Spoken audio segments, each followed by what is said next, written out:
All right.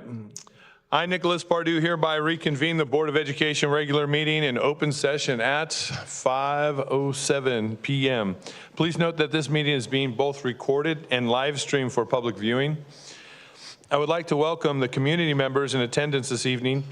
As a reminder, governing board meetings are a business meeting of the board held in public, and although public participation is encouraged, it is not the public's meeting.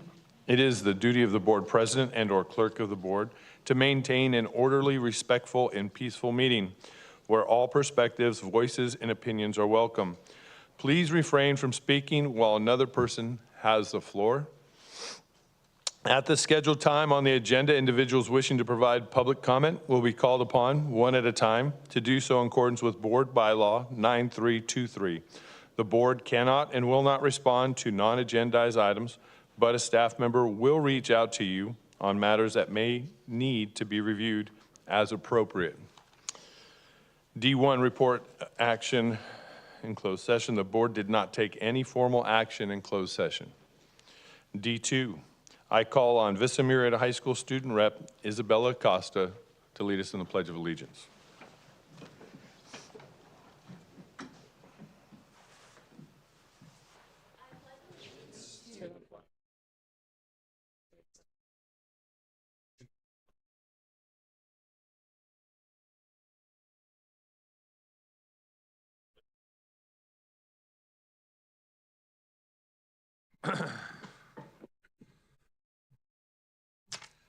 Item D3, I call approval of the agenda, calls for a motion. I would like to make a motion to pull item G8 from the agenda. That bill died in committee on April 1st and cannot be revived.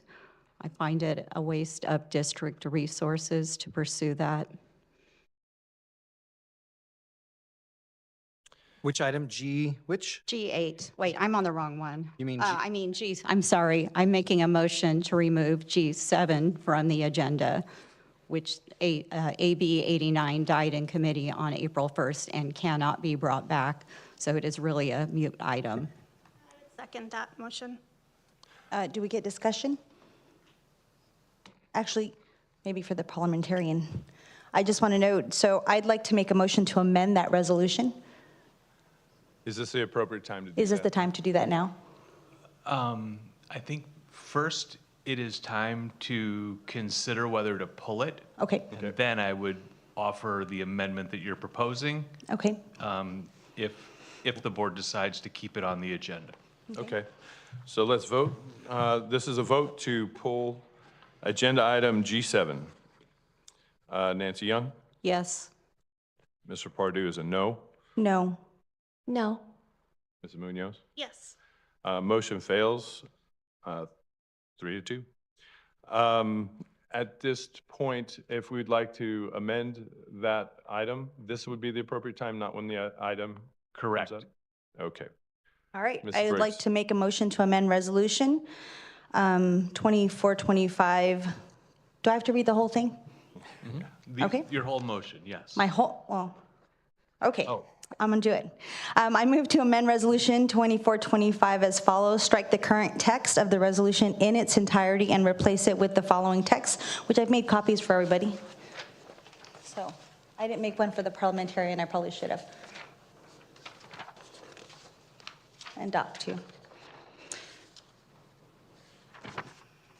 So it's basically replacing it. So in light of Nancy's, that's correct, the bill died in assembly on April 1st, but I'm moving to rewrite without that assembly bill in the document. So whereas the Murrieta Valley Unified School District is committed to upholding fairness, safety, and equal opportunity for all students and athletes, and whereas Title IX of the Federal Education Amendment of 1972 was enacted to ensure that female athletes have equal opportunities to compete and excel in sports, and whereas biological differences between male and female athletes can create inherent advantages in competitive sports, particularly in categories designated specifically for girls, and whereas the California Interscholastic, do I keep reading? I don't think so, actually. Oh, I don't have to read it all? Because only the change needs to be read. Oh, I Because thought you she were was having reading the this- entire- If you can it's an entire- indicate where you're making the change to what's currently on the agenda, that would be great. Yes, because Oh, it is a long so, state so then precedent, what right? was So it's only long. removed was the AB, was the bill, was the mention of the bill in the original resolution? Then I think that that's clear Okay, Language there. and sufficient for the public having notice okay, in advance by having the first resolution, so understood. Thank you. all right. I have a question though, because it says strike the current text of the resolution in its entirety. That is different from just removing a reference. And I think the clarification was provided afterwards, so thank you, trustee Munoz, but you're not asking to strike the entire resolution. Correct. You're asking to amend it to remove reference to the bill number Correct. and the I bill. can't tell where that is. Can someone Okay. give me a red line version? Sure. It says Resolution 2024-25-25, supporting federal Title IX language regarding gender identity and imploring California CIF to align with federal standards in ensuring fairness to girls' sports. At the very top, in bold. So there's no changes to any of the other text? No, the text regarding the bill for AB was removed. But it still would be against the law and invite lawsuits. And I think we're standing in solidarity with the federal government at this point, and then we'll Okay. see where that goes. Okay, so we're voting. Let's call the question to vote for this amendment. I make a motion to amend. Is that what I'm voting for? Yep. I second. All right. Ms. Young? No. Mr. Pardue, yes? Yes. Yes. I'm not clear. Mrs. Munoz? We are amending the language as we've discussed. Your vote? Are we voting on the For the substance change? of this, or are we voting on what we're going to review when we get to that We're agenda voting on the item? change as specified in the conversation. Your vote? I'm still not clear. Are we voting on this is what we consider when we get Mrs. to that Munoz? agenda item? Your vote? I don't know what I'm voting on. I think Okay, it's a so point that's a of- I no think it's a vote. point of order, so I think it is definitely a fair question that's being asked. So And may I Dr. attempt? Andrews? From what I'm following through the conversation, the vote currently is just to amend the resolution by striking the header where it refers to Assembly Bill 89. But this is not a motion in favor or against the actual resolution. We're just Correct. amending for the purpose of the agenda. That would be a second vote that would take place when the item is called later on the agenda. Thank you. That's what I was seeking clarification on. Mrs. Munoz, your vote? No. Motion carries 3-2.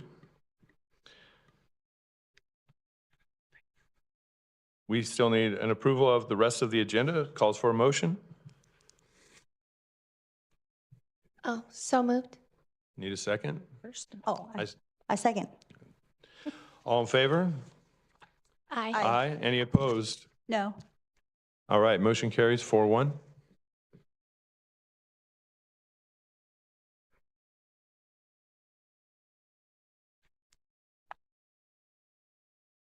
All right, communications, E1, student representative reports. I call on Gavin Larson from Murrieta Canyon Academy, student representative.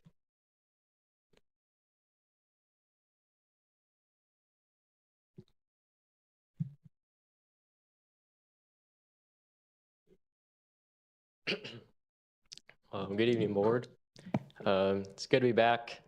We just had spring break, and that was pretty much awesome. I got to sleep in a lot. All right, so here's what we did in the month of it was March and April, right? Sorry, I forgot the months.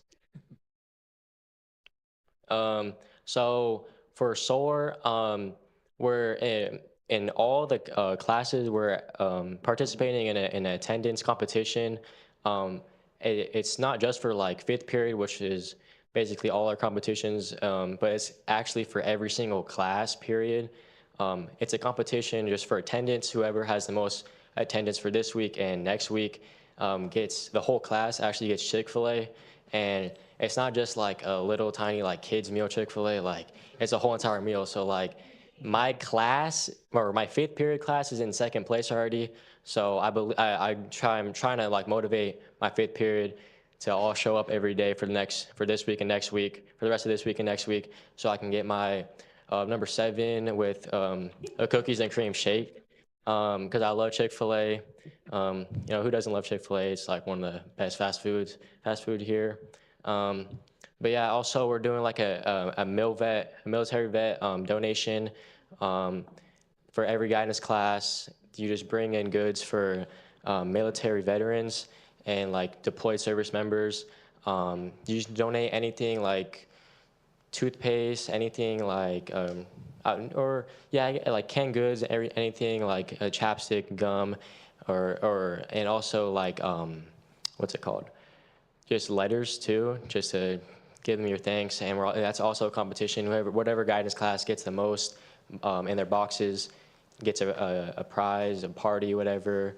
Most of them want a party. So we're doing that also. And then for academics, so big thing, juniors are testing. I'm a junior, so I have to do that.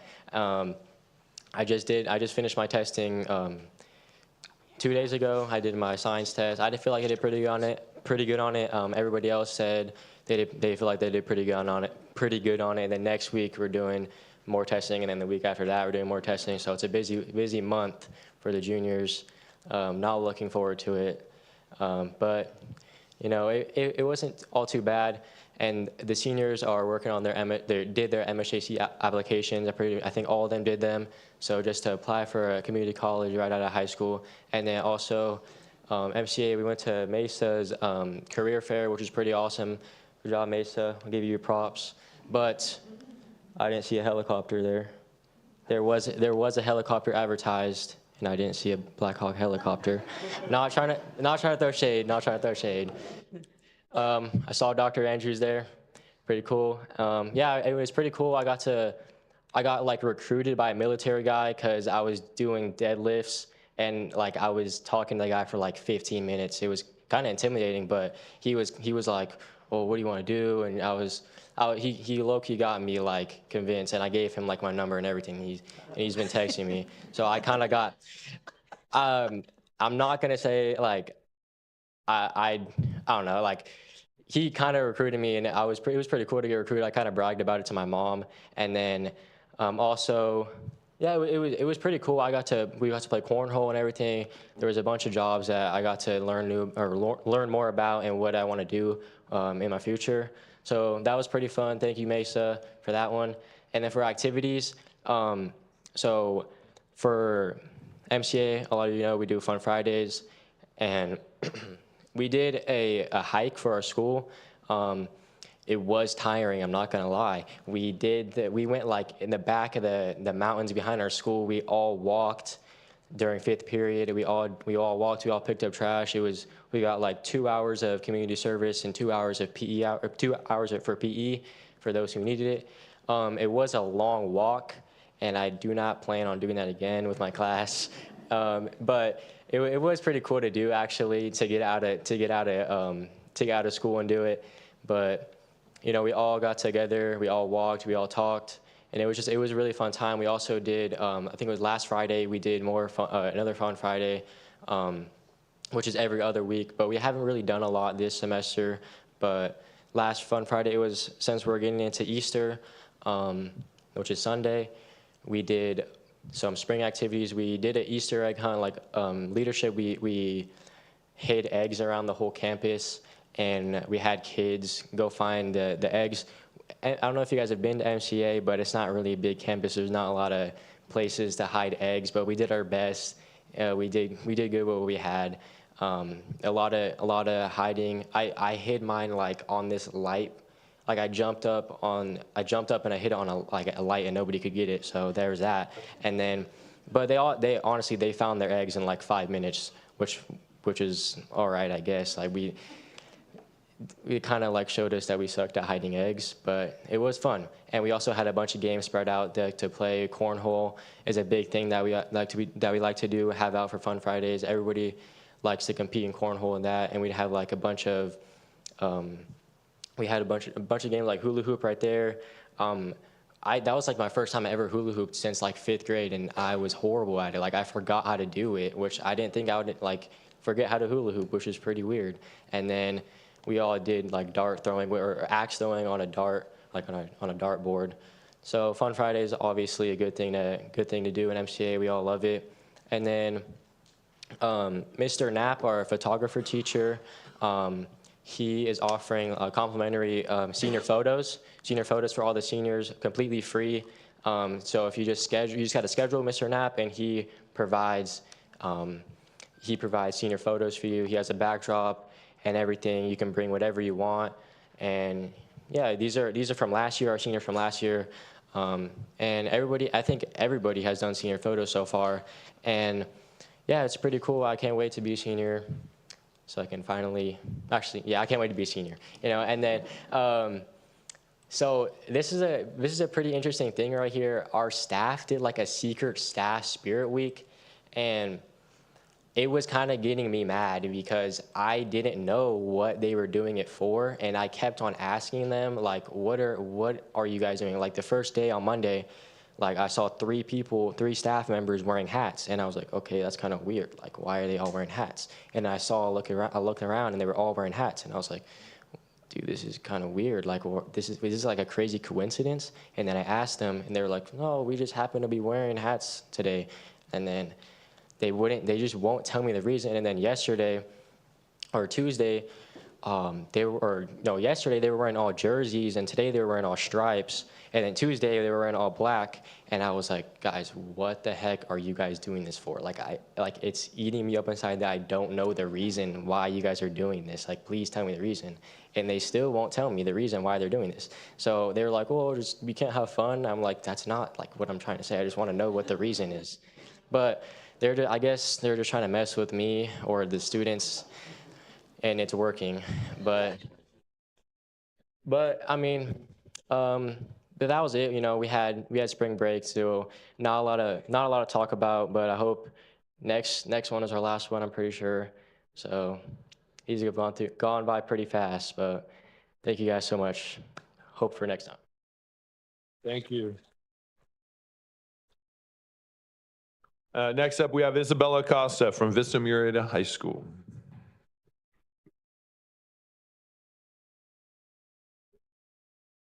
Hello, I hope you're all doing well. It's always such an honor to represent Vista, and I'm so excited to tell you all about the happenings. So I'm going to get started. So starting, we had Mr. Bronco, which is basically where boys can sign up and compete for the title of Mr. Bronco. And there was a lot of different performances we saw. There was singing, there was dancing, and a couple people used the opportunity to ask people to prom, which was super cute. So overall, the event was really, really fun, and as someone in the crowd watching, it was really funny. And then we have our blood drive, which is where our Broncos can give back to the community and donate their blood, so that is great. And then tomorrow we have our VAPA rally, which is where we recognize our visual performing arts groups, and we'll be able to see what they do in their programs and appreciate all the hard work they put in towards their work. And then for the dance competitions we had recently, our varsity dance team competed at the USA Nationals and brought home the national title in JV hip hop and a 3rd place medal in JV dance. And then for our dance crew, they competed at WCE Nationals and brought home 3rd in the nation in large hip hop. And then we recently had our Blue Team Winter Showcase, which is where our feeder schools, which would be Warm Springs and Dorothy, come to Vista, and they have their indoor percussion and color guard groups perform. So that was really cool. There was some great performances, and overall the event was really, really interesting. And then we have our Night in Rio prom, which will be next Saturday. So people can dress up, hang out with their friends, do activities, and enjoy some good music and dance together. And then for academics, students who took the Seal of Biliteracy exams received their results. Many Broncos were recognized for their proficiency in foreign languages. And then on the right, we have Carlos Ramirez. He is actually our NHS president, and he received a $50,000 scholarship from Edison for his academic accomplishments. So we are so proud of him for that. That is a big deal. So congratulations to him. And then we had our makeup senior culminating projects completed on Thursday, April 10th. There is also a lot of excitement on campus as our seniors are receiving their college acceptances. I know Miss Shoemaker is not here right now, but up there we could see a photo of her, and she actually committed to Point Loma, so that's great for her. And then our seniors met with their counselors to receive any assistance and make sure that they're on track and prepared for graduation. And then for our spring athletics, Stunt has a game against Murrieta Valley today. Boys lacrosse had a game on Monday against Great Oak, and they won with a score of 10-4. And then girls lacrosse had a game against MV yesterday, and that ended with a win 9-8. It was a last-minute goal, which actually secured their spot for CIFs. So we're really excited for that. And then softball, they had a game against Great Oak yesterday. Swim, they have their senior night tonight, so we'll be seeing all our seniors and recognizing them for their commitment to swim. And then boys tennis has a game today at Murrieta Mesa.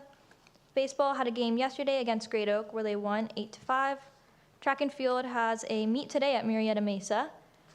Oh, oops. Track and field has a meet today against Murrieta Mesa. Our Unified actually has not had any recent games, but we're looking forward to their Tangled in Time prom, where the Unified students will be asking their friends and, asking their friends to the dance. So that'll be really fun, and I'm sure they'll enjoy it. It'll be a great time for all of them. And then our boys volleyball had a game yesterday against Murrieta Valley, and our boys golf will be playing against Murrieta Valley at the Temecula Creek Golf Course today. And then for our student support, there was a lockdown drill. Mr. Dunn and his team conducted a lockdown drill using Raptor, which is an excellent tool for ensuring accountability and tracking the location of all students and staff, helping to maintain a safe and a secure environment. And we also had a recognition luncheon. The Student Support Office acknowledges students who have demonstrated positive behavioral growth. Pictured are the students recognized for the month of March. And then on the ranch, we had our staff versus student basketball game. A couple of our staff members came together and created a basketball team, and they were going against some of the students on campus. So that was a really fun event, and it was great seeing everyone compete against each other. And we had our Blue Team District Concert yesterday, which is where 5th graders come together, middle schoolers come together, and then the high school band group comes together, and they all perform at once. So that was pretty cool. And then we have our Link Crew Freshman Kickback. So of course, we're always trying to make sure that our freshmen feel comfortable on campus. So that'll be a great time for them to hang out with their leaders and each other. So that'll be really fun. And then we had our CASTLE Awards, and CASTLE actually stands for the California Association of Student Leaders. And up there in the photo is actually Taylor Arun and Jake Moonza. They were awarded, they were elected as Southern Directors to the CASTLE State Board, which is a huge deal. And they'll actually be serving as directors for the statewide leadership group. And that is it. So thank you guys for your time, and I appreciate your guys' time, and thank you.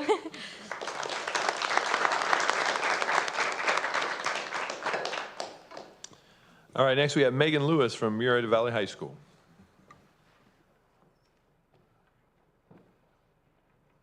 Hi everyone, I'm so excited to be back for this month. So we're gonna start off with our spring sports. We have baseball, softball, swim, stunt, boys tennis, boys volleyball, girls lacrosse, and boys lacrosse. And that is, and track and field. There's a lot happening on campus, but also not quite a lot. That's because we just got back from spring break and juniors were testing. Baseball-wise, they have a game today at 7 at Storm Stadium against the Rams. They have an overall record of 14-3. These boys are doing phenomenal. We are very proud of them, and all their hard work is paying off, and we can definitely see it across our campus. And then they also have an away game next Tuesday, I think, against the Broncos, and they won Mesa yesterday, which was also their senior night, 9-5. Softball, they have a game against Mesa also tomorrow. They have been doing big things this season, and their current record is 7-10. They have been getting lots of scholarship options for colleges, and it is very fun to see. Swim just had their senior night yesterday night, and it was great to see all the seniors doing the sport that they love. And we have 8 athletes from swim that have made it to the CIF round, and we were super excited for them and watch their upcoming meets. Going on to boys volleyball, they are doing very well. They continue to put in the work no matter what the results are at the end of the day. It is a great opportunity, and they all love the experience and getting the opportunity to work as a team and build those connections with coaches, teachers, and of course, their fellow students. They have an upcoming game next Monday, and it's going to be super fun to watch.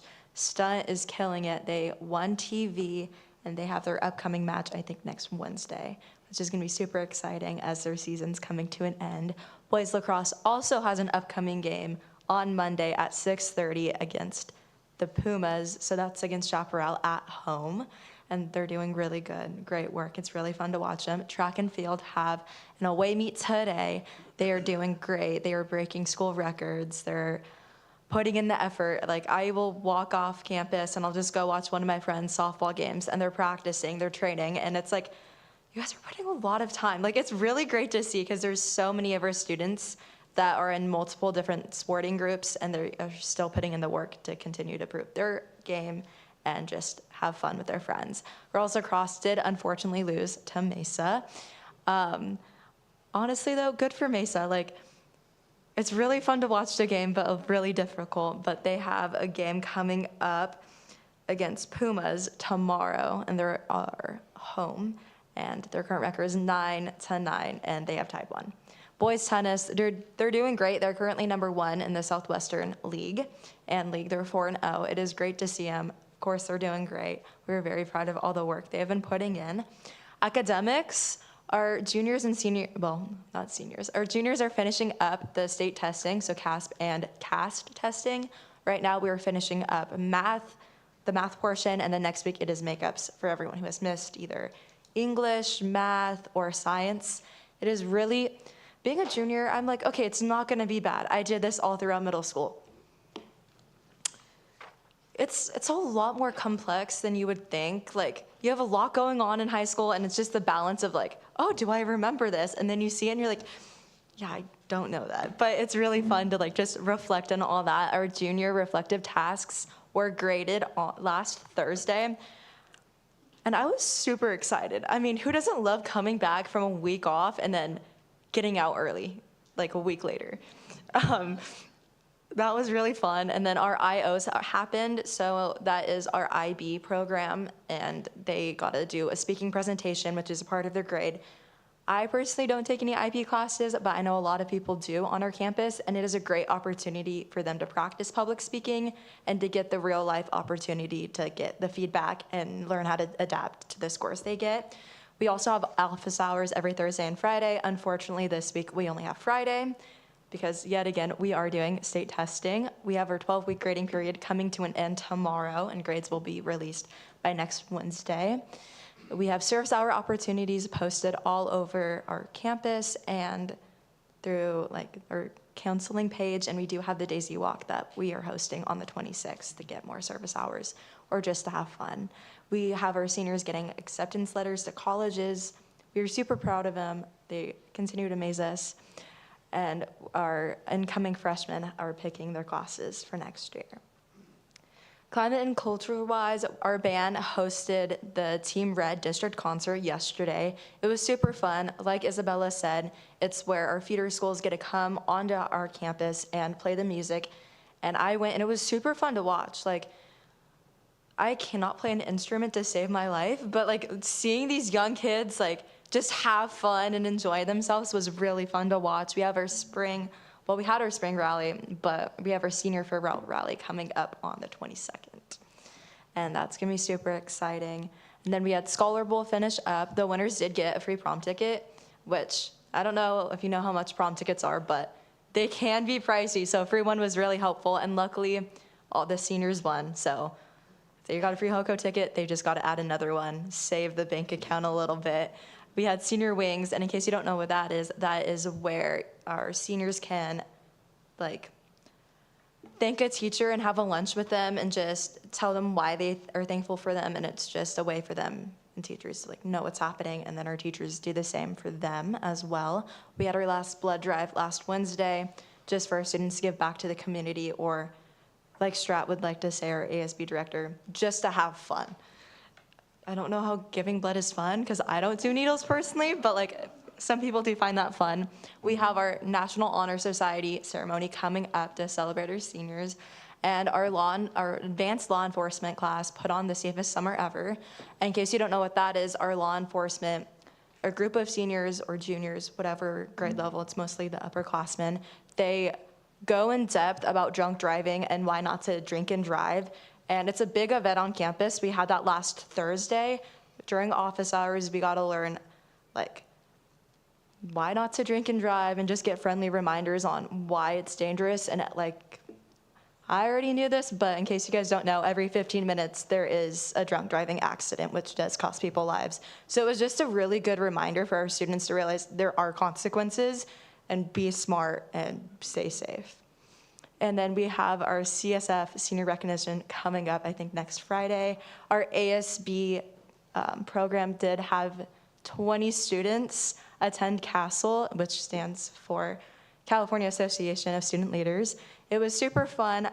And then we have prom this Saturday called Sunset Cove at the Dana Point Institution, and it's gonna be super fun. These are some of the pictures. So in the top left, we have our Red District team, the little band concert. Right next to it with the MV shirts, that is the group of the 20 of us that attended CASTLE, putting in the effort and time to make our campus better and just debriefing about what we learned and what we want to bring back. We had our blood drive, and then in the bottom right corner, kind of, that is Alejandro Vilches, who is a junior who applied for the CASTLE State Board. Unfortunately, he did not get the position to serve next year as the Southern Regional Director, but Taylor Runn and Jake Munoz did get the opportunity and are serving. We were very proud of them. Even though they are rivals, we were super proud of what they accomplished. And then in our top right corner, we have some of our seniors with their little poster about drinking and driving. Thank you, guys.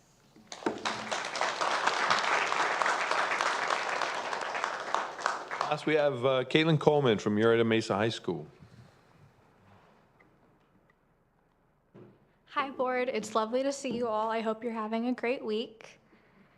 Okay, so right here we have prom. Our students loved prom this year. It was a really big hit. It was at a yacht club, so we did have a little bit of the beach to ourselves where students could have bonfires, roast marshmallows. We also had like boat rides that you could sign up to go on. That was a big hit with a lot of our students. We had arcade games. That was a big hit with the boys, especially like the air hockey and the basketball ones. There's just videos of them like doing it the entire night. That's all they did. And it was just a lovely event for all of our students to attend. Activities, you guys, we've been really busy. We had our lacrosse pride game, and if you didn't know, our girls lacrosse team, undefeated, we're doing amazing, so I'm really proud of them. Tomorrow night, we have Rampage. This is our biggest competition the entire year. We have our entire Spirit Week this week, leading up to it. If you come on campus, the entire thing's decorated. You walk through the hallways. Each class has their own hall, so it's Harry Potter themed this year, which in my personal opinion, best theme we could have come up with. And so juniors hallway, we're decked out in blue. It's like the entire thing has just been transformed, and it's like you're walking into a whole little private world. But as you walk through all of the classrooms, it really is amazing. But our Rampage, it goes so crazy. If you guys get the opportunity to come see it, I really recommend you do. It's our biggest competition because not only is it really fun to watch, but you're playing games the entire night. There's this really big leaderboard, and like we have this new game this year. It's called the Hungry Hippo. So we have students who are going to be like on these like kind of like dollies, and they have baskets in their hands, and there's other students holding them by the legs and like pushing them forward to get all these balls, and like whoever ends up with the most it's super crazy competitive. We have students like in onesies holding on to dear life with these like blankets, and they're being ran across the room, and it's basically a huge relay night the entire time. I really recommend you go. We have our stunt pride game. Our stunt team's doing really good. We're really proud of them, especially because stunt is a relatively new sport for us. And then Kids Against Cancer, we had our team card writing event. It's also a great opportunity for our students to get community service hours, and we had a really good turnout for that. So that's us giving back to the community and just showing all of these kids that we're there for them and that we don't forget about them. We had Mr. Mesa, that's our boys' beauty pageant. It's also probably our second biggest event, I'd say. It was really crazy. We had a good amount of boys this year, and I don't know if you could see, but one of them is wearing the crown. That's the winner. It was a big competition, guys. There was choreographed dancing routines. They have to show their talent, what they're passionate about, their future plans. It's a really big thing. And then my kind of personal favorite on there, that's our leadership initiation. It is the most embarrassing thing you will probably ever do. But it's also rite of passage. So our seniors basically, with parental consent, of course, come and kidnap you from your house at 4:30 in the morning. They come in, they put confetti everywhere, they do whatever they want, they blast music, they tell you 5 minutes to get ready, then they blindfold you, throw you in a car. You have no idea where you're going. And this year they took us to a park, and we were still blindfolded. We had to do these slip and slides out of tarps and on dish soap. It was freezing. We got silly stringed, all still blindfolded, by the way, while we're doing this. It was really fun. And then after that, we got fully decked out in whatever gear. I was a part of the bunny group. There's some kids dressed up as babies if they were freshmen, all this stuff, but it's basically your rite of passage into becoming a commissioner. But we were waiting to get breakfast and stuff because that's also what we do. The restaurant wasn't open yet. And so instead, guess what they made us do? The pacer test in the parking lot, which is running back and forth. There's people watching us, complete strangers. We got honked at. People fully supported it. It was very embarrassing. I had to do a lyrical dance routine to a Little Mermaid song. I'm not a dancer. I wish I could be. Props to all of our dancers because I do not have that talent. But it was embarrassing, and I'm excited to be a senior next year. So for academics, we have our college tours coming up. We're going to 3 different colleges for our AVID group, so we're very excited for them. And then they also had this really great opportunity, and they totally deserved it. They got to go to Knott's Berry Farm over spring break. They had a lot of fun. We had a lot of students come up and do it. And then our academic Rams, you guys, these students are above the top. They are being honored because they did the most AP classes that they're allowed to take. And so those 2 students, I'm pretty sure they have 6 AP classes. And that's crazy to me. I don't have the strength to do that. I wish I did, but we're really proud of them. And then for Ram Athletics, for stunt, they're going against Temecula Valley on Tuesday, I believe, so we're very excited for them. Our girls softball team just beat MV. We're really proud of them, again, because our girls softball team, you guys, we're amazing. A couple years ago, we got #1 in the state, so we're trying to do that again, because I'm pretty sure, last time I checked, which was I think 2 days ago, we're undefeated. So we're doing really good. Baseball, we did win against MV for one of the games. We're playing in a 3-game series, and so tonight they're playing against MV again at the Storm Stadium, which is really cool. And then our boys volleyball team beat MV all 3 sets. It was a clean sweep, which is really big. And this was a CIF game, so now we know we're going. We're really proud of them. Swim Invitational, guys. Our swim team was there the weekend of prom day. They were there swimming. And then they still made it in time. Thankfully, the coach let them go early. Some of them skipped some stuff. But we did really good. And that's really important for us for CIF placement and relay split times because we're really good with relays. That's our thing. And it looks like we're going to have at least 4 relay teams in CIFs this year, which is really good. And then they also had their senior night, which is for all of our teams. So even our unified swim team, they got to participate in senior night this year because we do have a few seniors for them. So we got to honor everybody, and we have a big group of seniors this year. So it was definitely a bigger event, but we're really proud of them, and we're excited to see what they're doing with their future. For more athletics, because there's so many this time of year, I guess. But girls lacrosse beat MV. Again, they're undefeated this season. We are going for, I know it seems like I'm picking on MV, but that's all we're playing against right now. I don't have any other options. I looked for others so that way it didn't look like we were being mean, but it's the circumstances.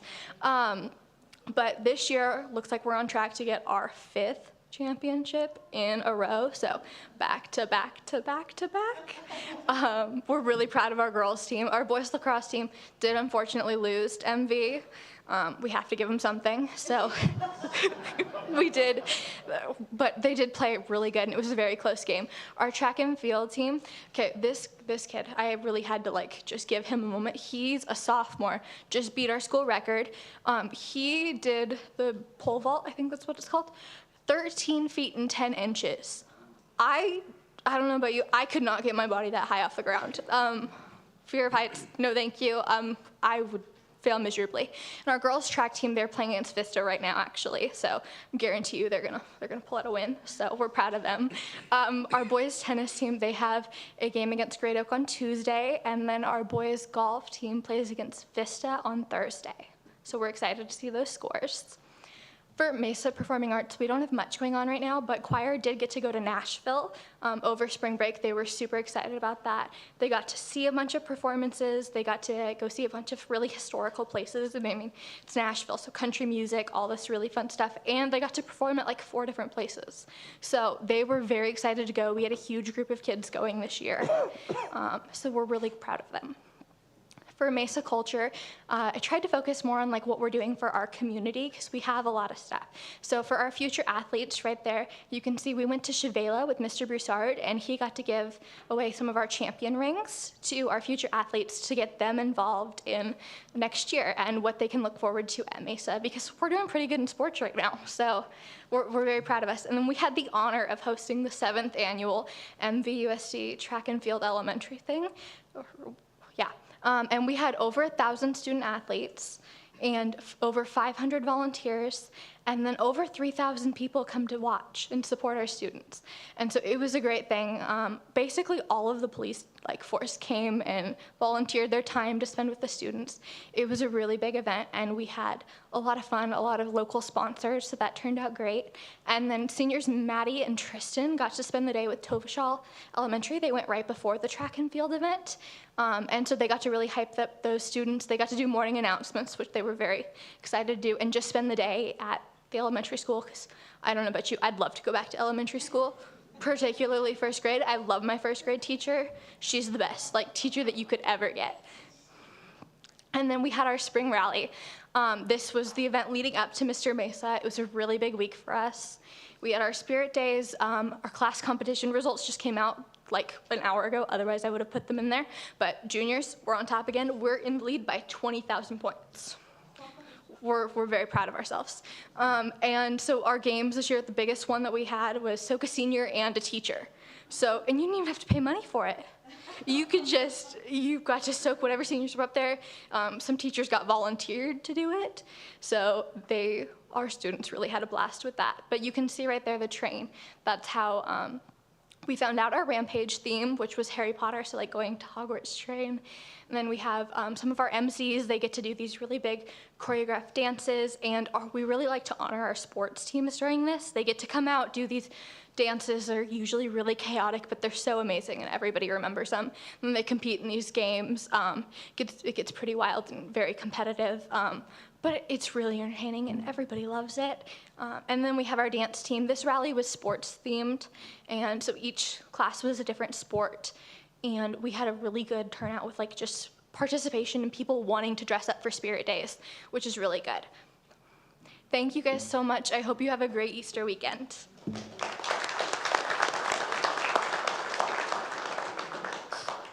All right, thank you very much. Do board members have any comments for the student reps? Just great job. And Gavin, did you sign up for the Army, Navy? What was the branch? I'm just curious. You think? You better find out. No, great job. Great job. I just appreciate that was noteworthy to beat MV, so good on you, MV, right? And I just wanted to say thank you for your reports. And also, prom is so different. When I was in high school, back in the olden days, we just had it at a gym, your high school gym. And it was probably $10 to get in. So that just blows my mind how prom has evolved. So thanks for sharing. Thank you, everybody. I loved your reports. Did a great job. All right, at this time, I would like to thank the high school student reps for their reports. We understand you have busy schedules, other school obligations, I would assume, and probably getting in touch with that Army guy. So please feel free to leave the meeting if you would like.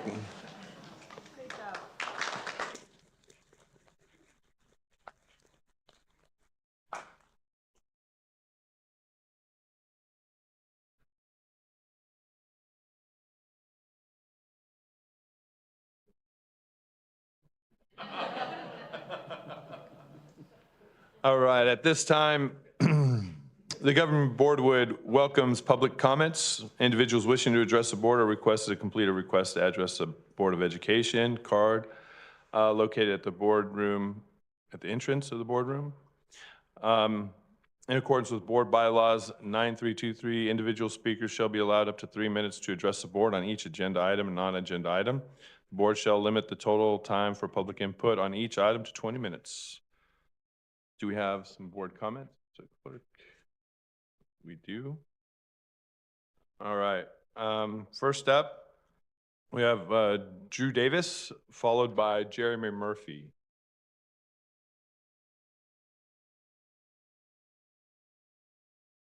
Welcome.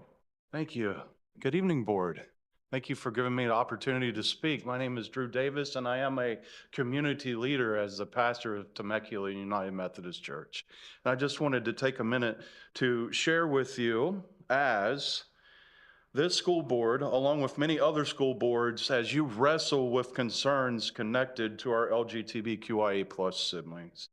I wanted to share with you some thoughts that I hope that you keep in mind as you make and work through your decisions.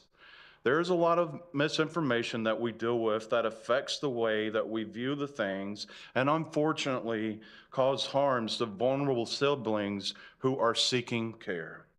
As you wrestle with your decisions, please remember, while there are unscrupulous males who look for unfair advantages in sports and the opportunity to act in predatory manners in bathrooms and other spaces, the greater reality that you deal with is that there are young individuals who are afraid as they try to process their identities and seek safe places to express their fears.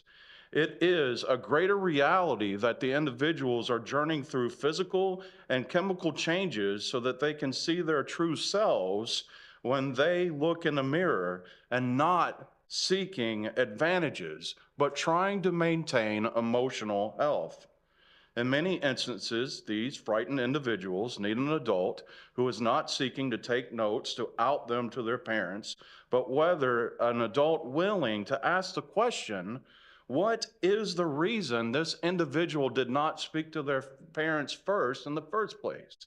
The home is not always the safest place to begin these conversations, and sometimes outing these individuals at home causes more harm than help. Please remember also that you are held to state laws as well in the standards of your decisions. As at times the state laws are set aside in face of other rulings, but these decisions cause harms to these siblings. I just want you to take a moment this evening to remind you that behind every political decision is a real, scared child who might be dangling between life and death, seeking a caring ear to help them process their journeys. Thank you for allowing me to speak with you. All right, thank you. Next up, we have Jeremy Murphy, followed by Laura Jones. I appreciate the time. I'm a dad of 3 daughters in the district. When I was young, my dad taught me the value of my name. He said it's something that you need to protect. And I actually thought of his advice when I saw the original resolution on the agenda. And it made me wonder why you would want to attach the value of your name to something that is so poorly drafted that it had to be amended after it was agendized. And now you want to attach your name to publicly declaring your support to a federal government interpretation of a law. It's strictly a performative amendment.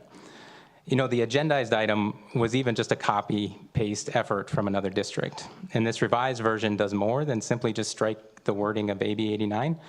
I mean, the final 4 clauses are completely rewritten. So I don't know if you need to amend your previous motion, but one of the clauses even says the phrase, quote, may not align, which is anything but declarative.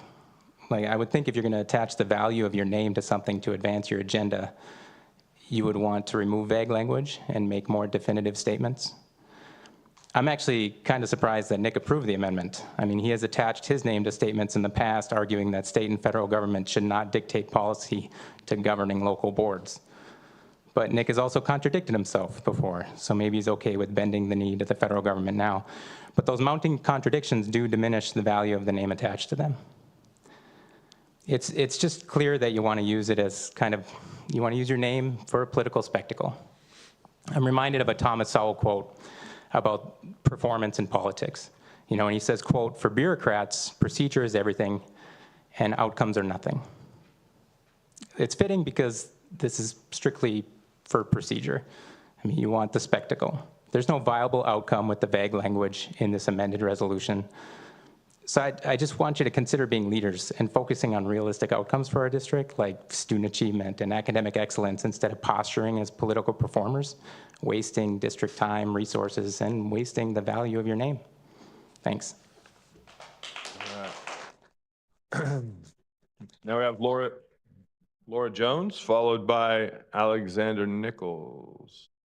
I think I said that right. Good evening, board members and Dr. Andrus, and thank you for your time.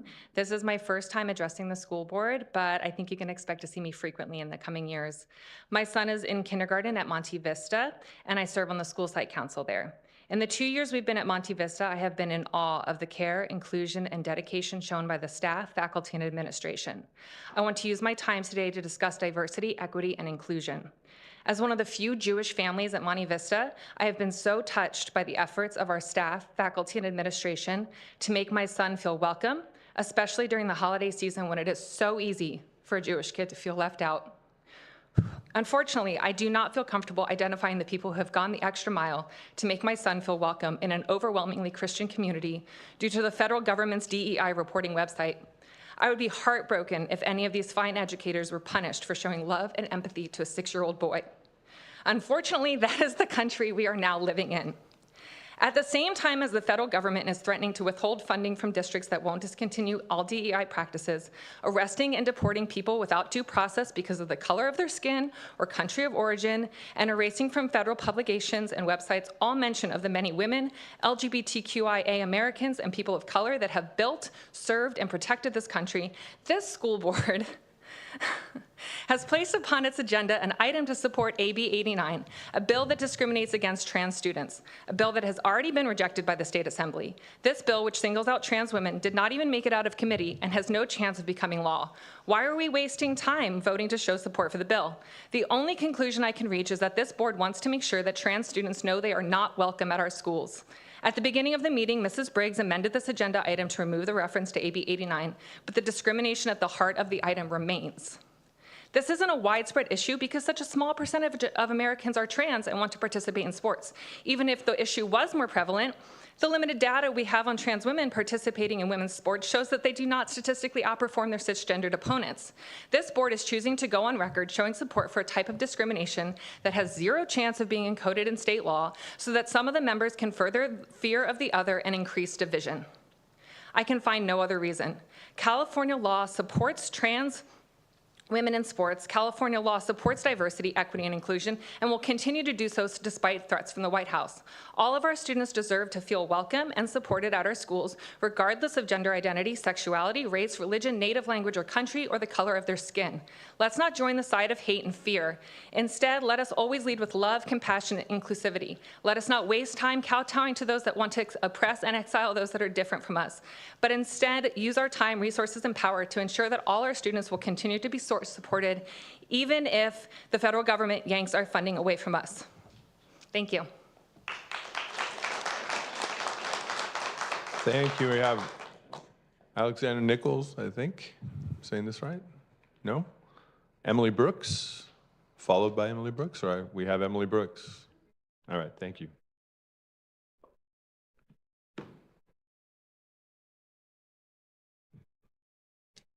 Good evening. Welcome back to the Twilight Zone, where the MVUSD School Board is once again launching into a battle against a non-existent problem. Agenda item G7 proposes that the board adopt a resolution declaring its support for AB 89.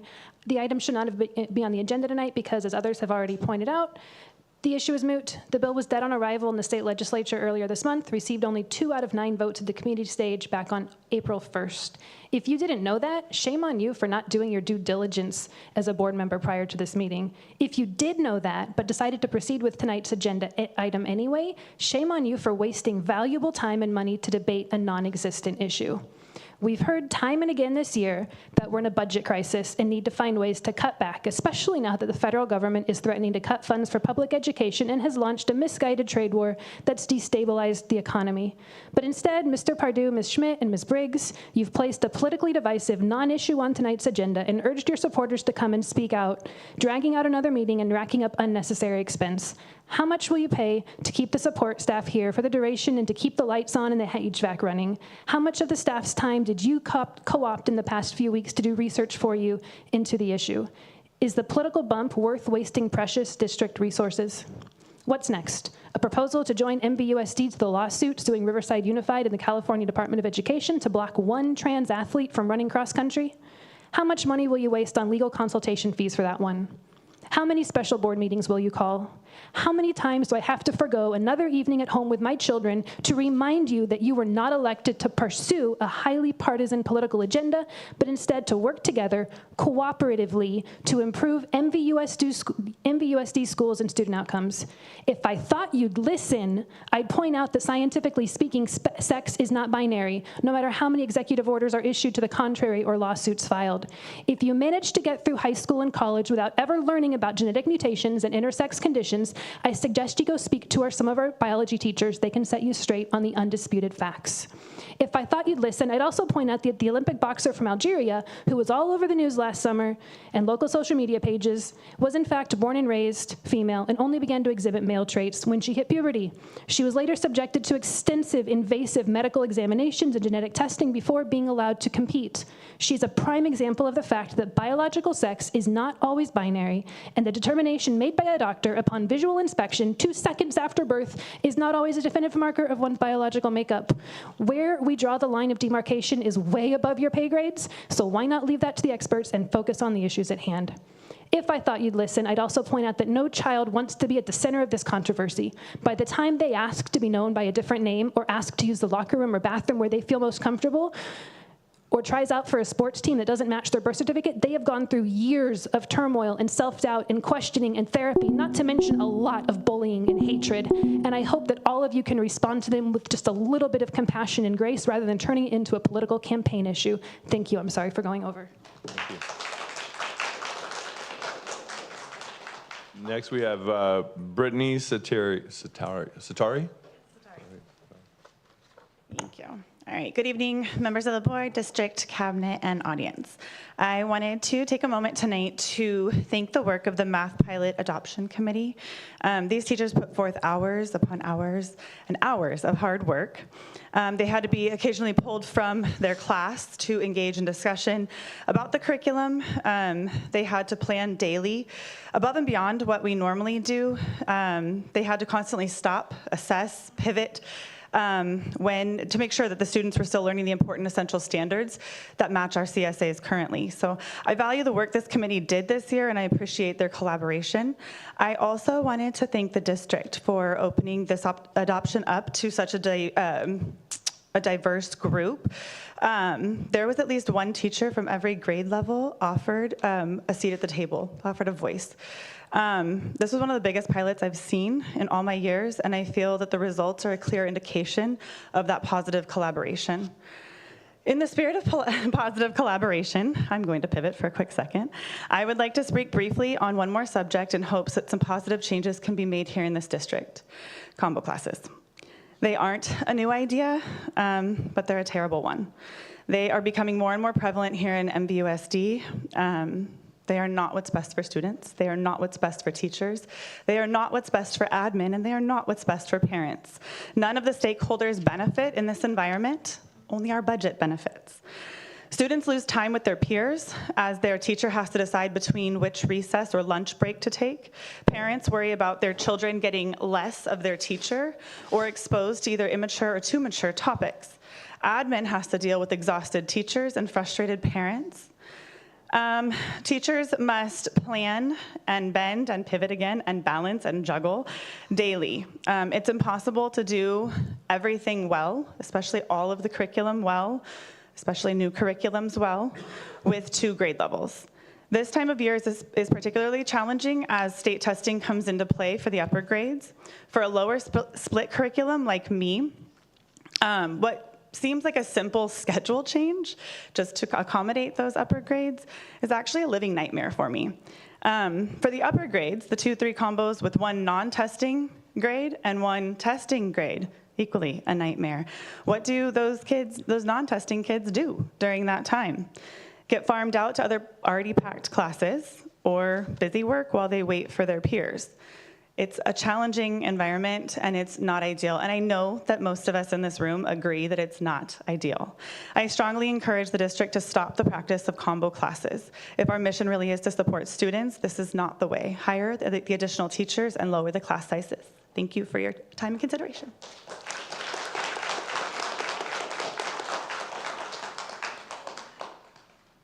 I got lost, but I think Ingra Garrity is she here?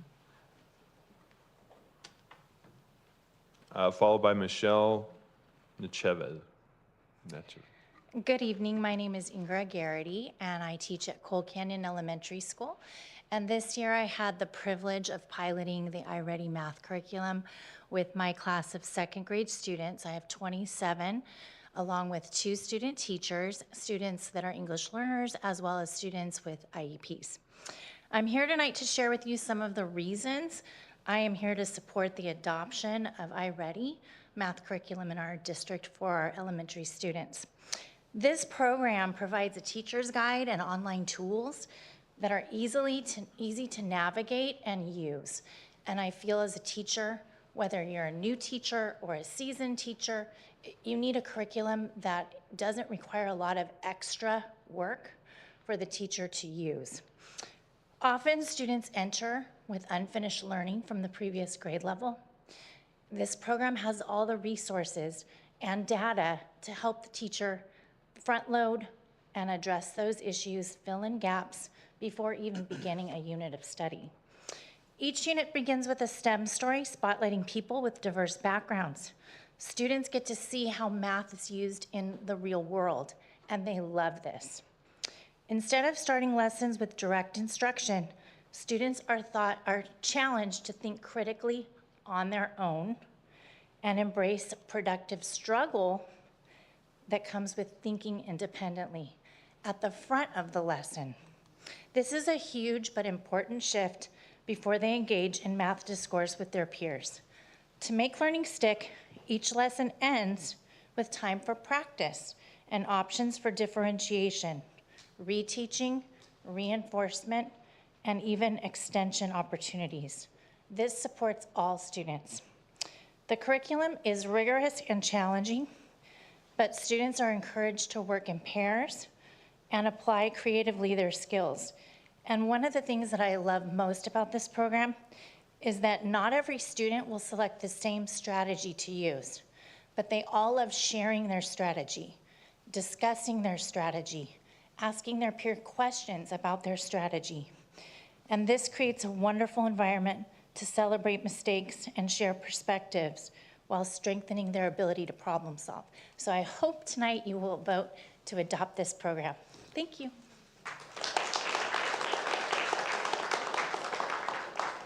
I apologize if I butchered this name, but it's Michelle Nichayev.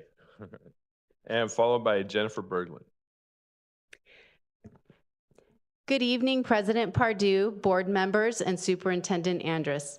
My name is Michelle Nichayev, and I have been a teacher in our district for over 30 years. I currently serve as an elementary math intervention teacher at Buchanan Elementary. I'm here tonight to speak in support of the proposed adoption of the Classroom Mathematics California curriculum by Curriculum Associates, iReady. Over the past several months, more than 70 educators from kindergarten through 5th grade, including classroom teachers, intervention specialists like myself, and special education teachers, have come together to thoroughly evaluate our curriculum options. This group brought deep expertise and distinct perspectives to the table, ensuring we chose a program that supports all students. What stood out to me and to many of my colleagues was the balance this curriculum strikes between conceptual understanding and procedural fluency. As an intervention teacher, I see firsthand how important it is for students to not just grasp the how behind the math with the memorization of algorithms and procedures like when I was in school, like dad, mother, sister, brother, like divide, multiply, subtract, bring down, but why? You know, I didn't understand why. It's so important to grasp the why behind the math. Why does this algorithm work? What is happening in each part of this procedure? What do these representations mean? And then finally, to bring students an understanding that these algorithms and procedures are important because they are a far more efficient way to solve the problem with fluency. I believe the Classroom Mathematics California program by iReady has found this balance between the how and the why, and it presents both well. We were also impressed by the built-in supports for reteaching and enrichment, allowing for differentiation that meets students where they are and helps them move forward. The family engagement component was another strong factor in the overwhelmingly positive response from our adoption committee. Parents play such a critical role in a child's learning journey, and this program offers meaningful ways to bring them into the conversation. Ultimately, this curriculum isn't just a good fit, it's the right fit for our students, our teachers, and our community. I respectfully urge your approval of this adoption so we can continue building strong mathematical foundations for all learners in our district. Thank you. All right, thank you. Jennifer Berglund, followed by Caden Gonzalez. Good evening. I'm Jennifer Berglund. I'm a first grade teacher at Alta Murrieta Elementary, and I'm one of the piloting teachers also for iReady Math. Over the course of the school year, I had the opportunity to pilot the math program, and after 87% of the piloting teachers, including myself, chose iReady, a few of us presented our reasons to the board just last month. We outlined why we chose the program and the potential benefits for our district. And I'm here tonight to emphasize the importance of the board approving iReady as MVUSD's new math curriculum for our elementary schools. And here are some of my reasons. Number one, the need for a strong math curriculum. We currently lack a consistent, high-quality math curriculum. This gap has led to inconsistent instruction and gaps in student learning. Teachers are often forced to create materials or pull from multiple resources, which makes it harder for students to build a strong foundation in math. We need a program that provides clear and structured instruction while also giving teachers the flexibility to adapt to the needs of their students. And iReady Classroom Mathematics offers that solution. My next one, strong math foundation and consistent instruction. The curriculum emphasizes foundational math skills like arithmetic, number sense, logical thinking, and teachers remain fully in control of the instruction, using iReady to support but not replace their professional expertise. Lessons have a consistent framework and are designed to foster problem solving, perseverance, and real-world understanding. Number three, a balanced print and digital options. iReady Classroom Math is print first with high-quality student workbooks and teacher guides. The digital component is in conjunction with teacher instruction and the student's written work. This makes it ideal for traditional classrooms while also offering digital tools that are adaptable to each child and helps them move forward at their own pace. The digital component is also an excellent resource for easy lesson planning and for enrichment and support materials. I can't tell you how much time I saved by using iReady to plan my week, my month, my units of study. Number four, the family communication and transparency. A feature I truly appreciated is the parent connection. Every unit has weekly lessons that include a clear, easy to understand family letter, which explains what students are learning and how families can help at home. It's a great way to strengthen the school-to-home partnership without overwhelming families with jargon. It opens up clear communication and empowers parents to play an active role in what their child is learning. So, after piloting this program, I am confident that iReady Classroom Mathematics is the right choice for our district. By focusing on student growth, mastery, and clear communication with families, iReady positions us to raise confident, capable learners while keeping decision-making where it belongs, in the hands of our teachers and local schools. I hope you agree and approve iReady Math curriculum for our district, our schools, our teachers, but most importantly for our students. Thank you. All right, thank you. Caden Gonzalez, followed by Kimmy, I'm going to butcher that name as well. Nishali? No, Nishadi. Oh, you guys are together. Does it matter who starts? Can he You share his can, time? can we do that? Just give them this. Yeah. Yeah, So 2 speakers? 2 speakers at the same time. Sure. I gotta go. Okay. Excuse me, I'm super nervous. I've never done this. Good evening, school board members. Thank you for having me. My name is Kimmy Nashadi, and this is my son, Caden Gonzalez. I am here tonight in hopes that you all will do the right thing. Caden is currently co-enrolled at Murrieta Valley, as well as MCA's independent study. I'm just gonna kind of go from my heart here. Caden's attended Murrieta Valley High School for the last 4 years. Last year, his junior year, he co-enrolled with MCA to allow him to have a little more freedom. He wanted to stay at MV because he's enrolled in the fire science program and the EMT program. It's an important to him. He wants to be a fireman when he grows up. This year should be an exciting time for him. At the beginning of the year, I started receiving messages from Murrieta Valley with all the senior things, taking his senior picture, along with purchasing his cap and gown, all those things we've done. At the beginning of the year, he took his senior picture. We purchased the cap and gown. I went to the senior parent night at MV when I got the message from Murrieta Valley. And we've been doing all the things. I did a senior yearbook dedication, all to find out just a few weeks ago that he will not be walking at Murrieta Valley High School. That is news to us. We weren't aware of that. For some, it might not seem like a big deal. It is for us. I want Caden just to read something really quickly, and then I'm going to touch back on what I wanted to say.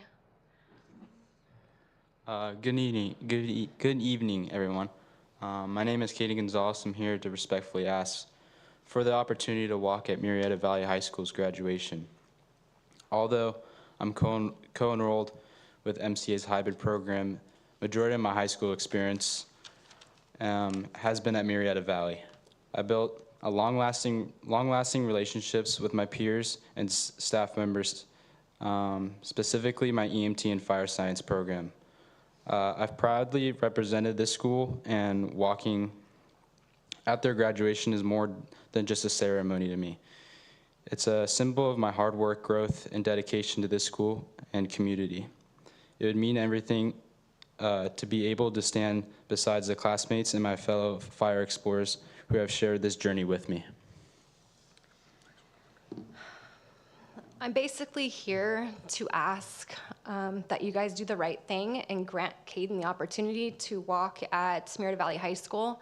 I'm being told that he cannot do that he has to walk at MCA. We've never signed, there's nothing in writing that states that he has to walk at MCA. I'm hoping that this is a teachable moment in this program, but I don't think it should come at the expense of Caden. He wants to be able to have the opportunity to walk with his fellow students and do this in the front of his EMT teacher, his fire science. He's just as much a contributing student at Murrieta Valley. I don't understand why Caden can go to prom. He can go to all these things, but yet they don't allow him to do that. To be able to graduate through Murrieta Valley. I feel like there's many holes in this program, and I don't feel like there's a clear direction.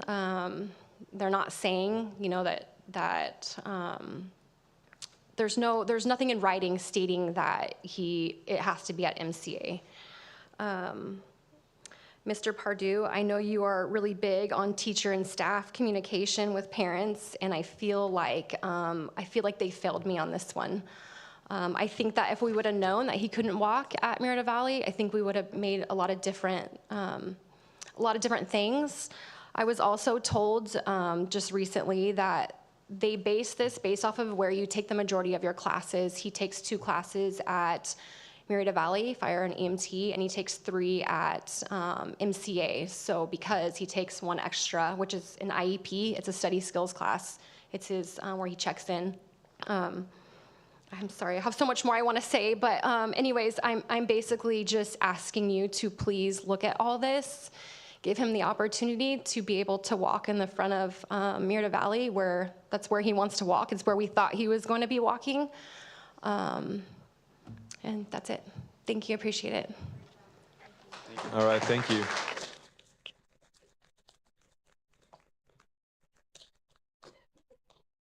That concludes our public comments.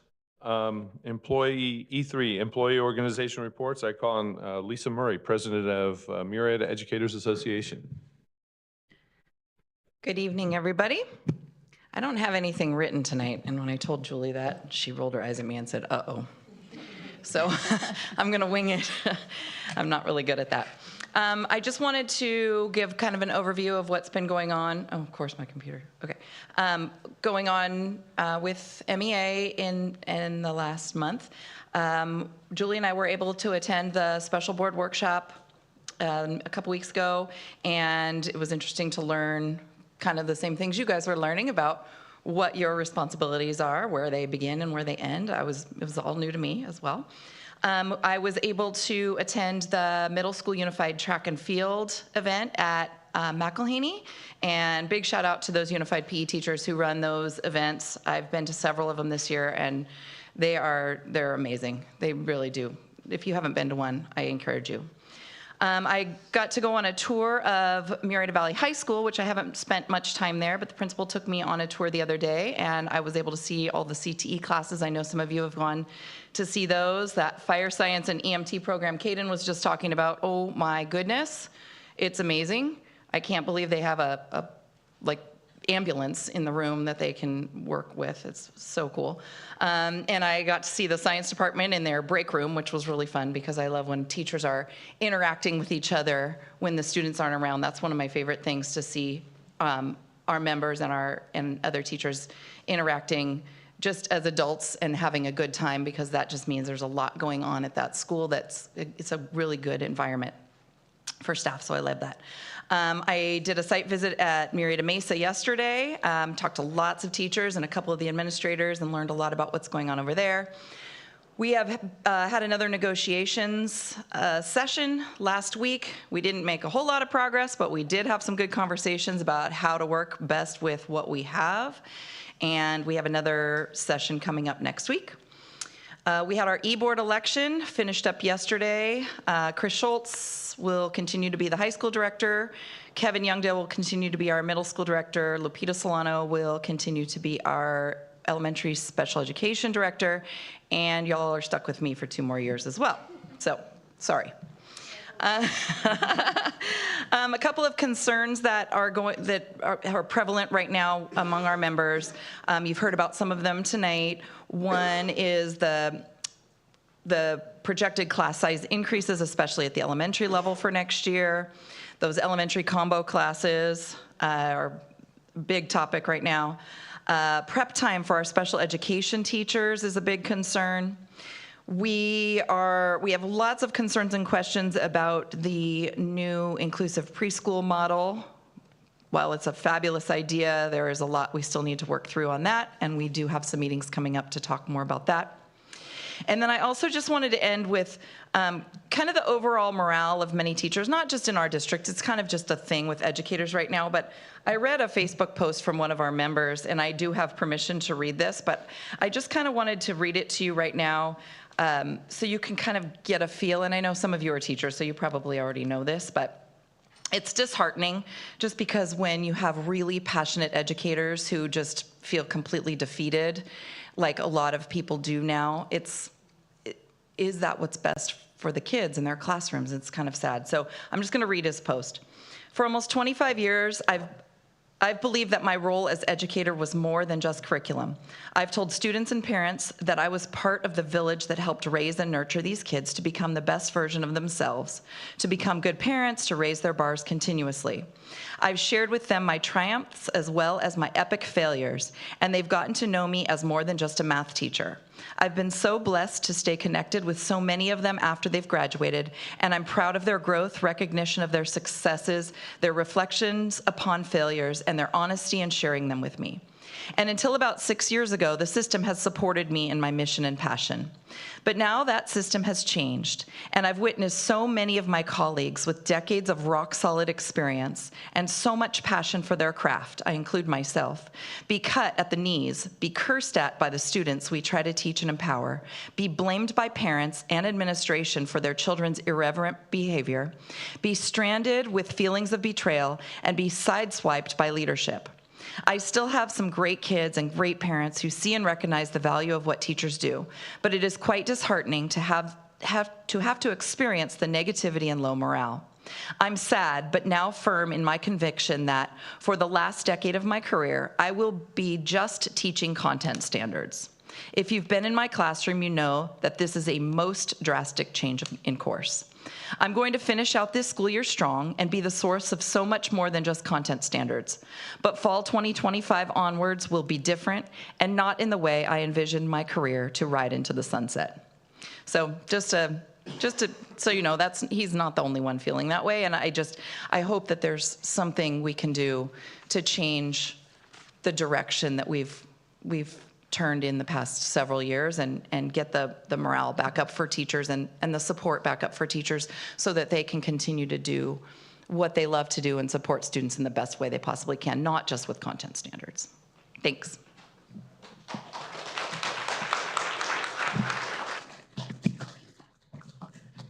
We have Desiree Espinoza, Second Vice President, California School Employees Association. Thank you. Hello, good evening, Mr. Pardue, Dr. Andrus, and the board. Before the report from CSEA, I would like to first introduce myself to you. My name is Desiree Espinoza. I started as a classified substitute in January of 2020. I became a permanent employee in March of 2020 in nutritional services at Warm Springs Middle School. I currently hold the positions of morning cafe playground supervisor, DIS aide IBI. For those who don't know what that is, it's basically a special needs aide for the intensive behavior intervention. And I am also a crossing guard at Monte Vista Elementary. I am happily married to Miguel Espinoza, lead custodian at Monte Vista Elementary and the political actions coordinator for CSEA. We are the parents of two beautiful children who are also attending Monte Vista Elementary School. Murrieta Valley Unified School District and Monte Vista has become a home to our family. I became a CSEA site representative for Monte Vista in 2022. I've become more involved with our union and have found a passion for being a voice and advocating for classified employees. In being a CSEA site representative, I wanted to further my knowledge of our union and my involvement. I am currently in training to become a union steward for our chapter. I have also been sworn in as second vice president and appointed as site rep coordinator for our chapter. In working for MVUSD, we are reminded during tough times to remember our why. Why do we work in public education? I'm an open book and would love to share my why with you. My school experience as a child was rough, and adults at school were not welcoming or supportive. The reason I work in public education is to be a staff member for a student whom I did not have. I am here to advocate for students. My reason for becoming second vice president of our chapter is to advocate for classified employees of Murrieta Valley Unified. I have always been asked by friends and family about my experiences working for the public school system. No one knows what a classified employee is or what they do. There is a lack of acknowledgement and recognition for classified employees. Not a lot of people realize that our jobs are crucial to the day-to-day functions of our schools. And when I am asked what a classified employee is, I give the comparison. If a school was a hospital, your teachers and administrators are doctors and classified are the nurses. The classified do the groundwork and support the school at all levels. If classified employees were missing for a day, there would be no one to answer the front desk to greet students and parents, no secretary to support the office or principal. Nobody is answering the phones when parents call their child in sick. No one is on the playground supervising students. No lunch will be served. No one to maintain the cleanliness and safety of the school. No librarian, no classroom support, no one to apply Band-Aids in the health office, no aides for special needs. No behavior support, no plumbers, no campus security, no bus drivers, no mechanics, no locksmiths. The list goes on and on. Our schools would not function without classified employees. I value classified employees, and that is why I am here. I am a proud classified employee of Murrieta Valley Unified School District. Now, for our report, I would like to thank my president for giving me the opportunity to give this report on his behalf. I wanted to provide you with some quick updates on the CSEA negotiations. We had a productive meeting with the district and successfully reached agreements on all proposed language. Moving forward, discussions will focus on salaries and health and welfare. Please mark your calendars for Classified Week, May 18th through the 24th. We are to celebrate our dedicated classified employees. We encourage you to visit the sites and join us in celebrating our wonderful classified staff. As the site rep coordinator for this week, at the site level, I would like to expand the idea to involve site administrators and certificated staff to show their appreciation for classified during this week. The idea is that site representative communicate to the site administrators and certificated staff of the event. I plan on putting a shout out board on in my staff lounge, currently where the CSEA bulletin board is, for admin and certificated staff to show their appreciation for their classified staff by shouting out the classified staff whom they wish to on the board. An announcement email will be sent to all staff site-wide when this happens. Participation by teachers and administrators would be amazing and uplifting to our classified staff. I would like to also have student involvement in this matter. I've discussed and brainstormed with a fellow certificated at my site, Monte Vista, and they are more than in support of having their students also make or write a note for their special staff member. Additionally, May 12th through the 16th, we will continue the CSEA ACE program. This initiative pairs volunteers from both classified and management teams, aiming to enhance mutual understanding of each other's roles. We encourage our school board members to participate in this, just as Dr. Andrus has with Miguel. Thank you for your ongoing support and commitment to the students and classified staff of Murrieta Valley Unified.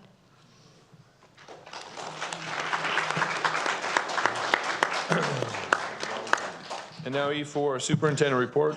I call on Dr. Andrus. Thanks. I just have a few items I'd like to share. I did do job shadowing last year with Miguel, and I think I can clean a mean classroom. I tried to keep up. Great job. Okay. So that's my fallback job. So my first job in high school was a custodian, and so I do appreciate and know the work that happens. Even last night as I was leaving a facility, up rolls one of our lead custodians or one of our night supervisors with a truck because we're tearing down an event and that equipment has to get back to schools. So while we're all going home and watching an episode of whatever's on Netflix, our crew is still working to be ready for today. So I know what it takes, and I appreciate the work that goes into that. Just a few items I just want to share in terms of work of the district and a quick announcement. Yes, so you heard it from the students, we're in the middle of state testing. It's an important time of the year. It is, but we have to keep it in context.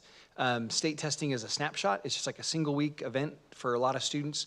Not every kid has their best day that week, and so it is a good kind of indicator of how we're doing, but it's not the end-all be-all when it comes to our performance.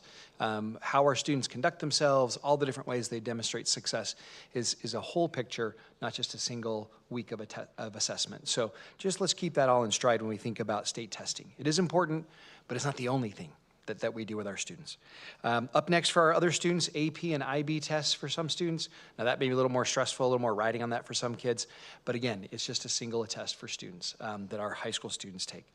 As we proceed forward in this next school year, we're doing some restructuring in our student support department. Here at the district office right here, one of our coordinators that worked with our social mental health therapist has resigned, and we're not replacing that position. Moving forward next year, we are restructuring how to provide those services with the remaining 3 social and mental health therapists that we have. This is celebration season. That's what I like to call this. Like after spring break, it kicks off with all the celebrations that we do at about the end of the school year because there's only about 35 days left in the school year, right? So the end of the year celebrations are also awards. Schools are hosting many events, and we encourage parents who are attending to just go and see the great things that our students are doing in partnership with teachers and staff members. It isn't always just teachers who are doing that work with them.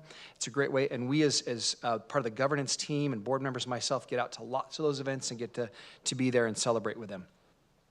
We look forward to celebrating our retiring employees and our employees of the year later in May in a combined ceremony next month. It's always great to see those celebrations and recognize those great people. All of you came in through the lobby. That's the only door you get to come in. So on your way out, take a look at our employees of the year last year. We encourage them to bring a prop that represents their favorite thing.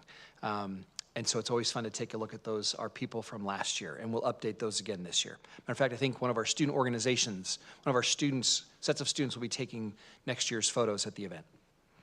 I want to share two last things. We invite our community to our TK and Kinder signing day. So just like high school students, and I know you can't see this, but it's out there. This is a flyer. There's flyers out there in the lobby. Our TK and Kinder signing day, just like high school athletes sign a commitment to a college of where they're going to go to school, we want our youngest learners, our 4- and 5-year-olds, to commit to learning in Murrieta Valley.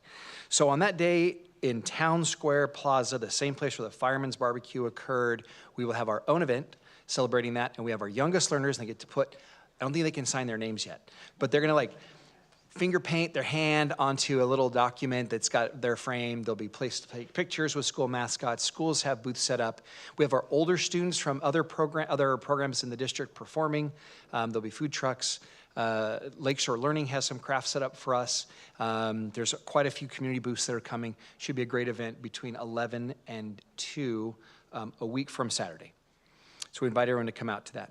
And lastly, I just want to call a recognition to a fabulous school, Murrieta Valley, Monte Vista Elementary School was named a California Distinguished School this year. And so we, congratulations to Monte Vista Elementary. Last year we had 3, this year we had 1. It was the elementary schools version across the state. And so with 336 other elementary schools in the state, we'll be recognized on May 30th in Disneyland, not at Disneyland, at a hotel near Disneyland. This at the end of the month, and so we'll be going with a small delegation to go and celebrate that. So we just want to recognize Monte Vista Elementary. And again, it's everything from, again, all the jobs, right? Who make it happen, who make rich experiences for kids, not just what happens in the classroom, but everything that makes those classrooms go. And so we appreciate all the staff involved in that. So kudos to that staff. Thank you. This concludes my comment. All right, thank you. Now we have board member reports, and I think I'll start this off. Sticking with CSEA for a moment, I just want to acknowledge a good friend. Mohammed Sohel passed away this last week. He was a dedicated custodian at Thompson Middle School and a good friend of ours, of the Pardews. We're going to miss his humor, and he's going to be greatly missed by the community. And so I just want to take a moment to recognize him. What we've been working on, and it's just interesting, pardon me for being a little bit sick, so I've got the sniffles, etc. Sorry. We did have a workshop earlier this month, which was really, really eye-opening. And as a teacher myself, one of the things that I had always hoped for as I ran for this position is that as a community, we could come together to try to impact the quality of education for our students. I've been teaching for a long time, like close to 30 years. Both my wife and I are teachers. My wife's a teacher in the district and a biology teacher, so I can talk to her about those things. But I'm focused primarily on making sure that our academic standards are high and remain high. And so one of the things that we noticed, both my wife and I, is that the standards have been slipping. It's one of the reasons that I'm here. I've also talked, probably way too much, about this idea that not all kids are going to go to college. That's not necessary to be successful. With that, it has led me into what I've discovered is called the math wars. Some of you might not even know there was math wars going on, but there's math wars. Different teachers Different educators have different perspectives on how we teach math and what classes will be offered. I've always been an advocate of maintaining really high standards in the classroom. And one of the things that came up most recently, which I thought was really interesting, is PE. Believe it or not, we have a very high-flying PE program at Thompson, which is phenomenal to see. Some people think that standard's way too high. I'm not someone who thinks that way. I'd like to see our kids being challenged, whether it's in physical education, it's in science, or in English. They should be challenged. And for the kids who would just like to graduate or whatever, maybe you're struggling in a particular area, then they should be offered the opportunity to work on their skills in an appropriate environment. And as adults, that's what we're called to do, right? Is we're trying to find a way to be able to meet the needs of all the students.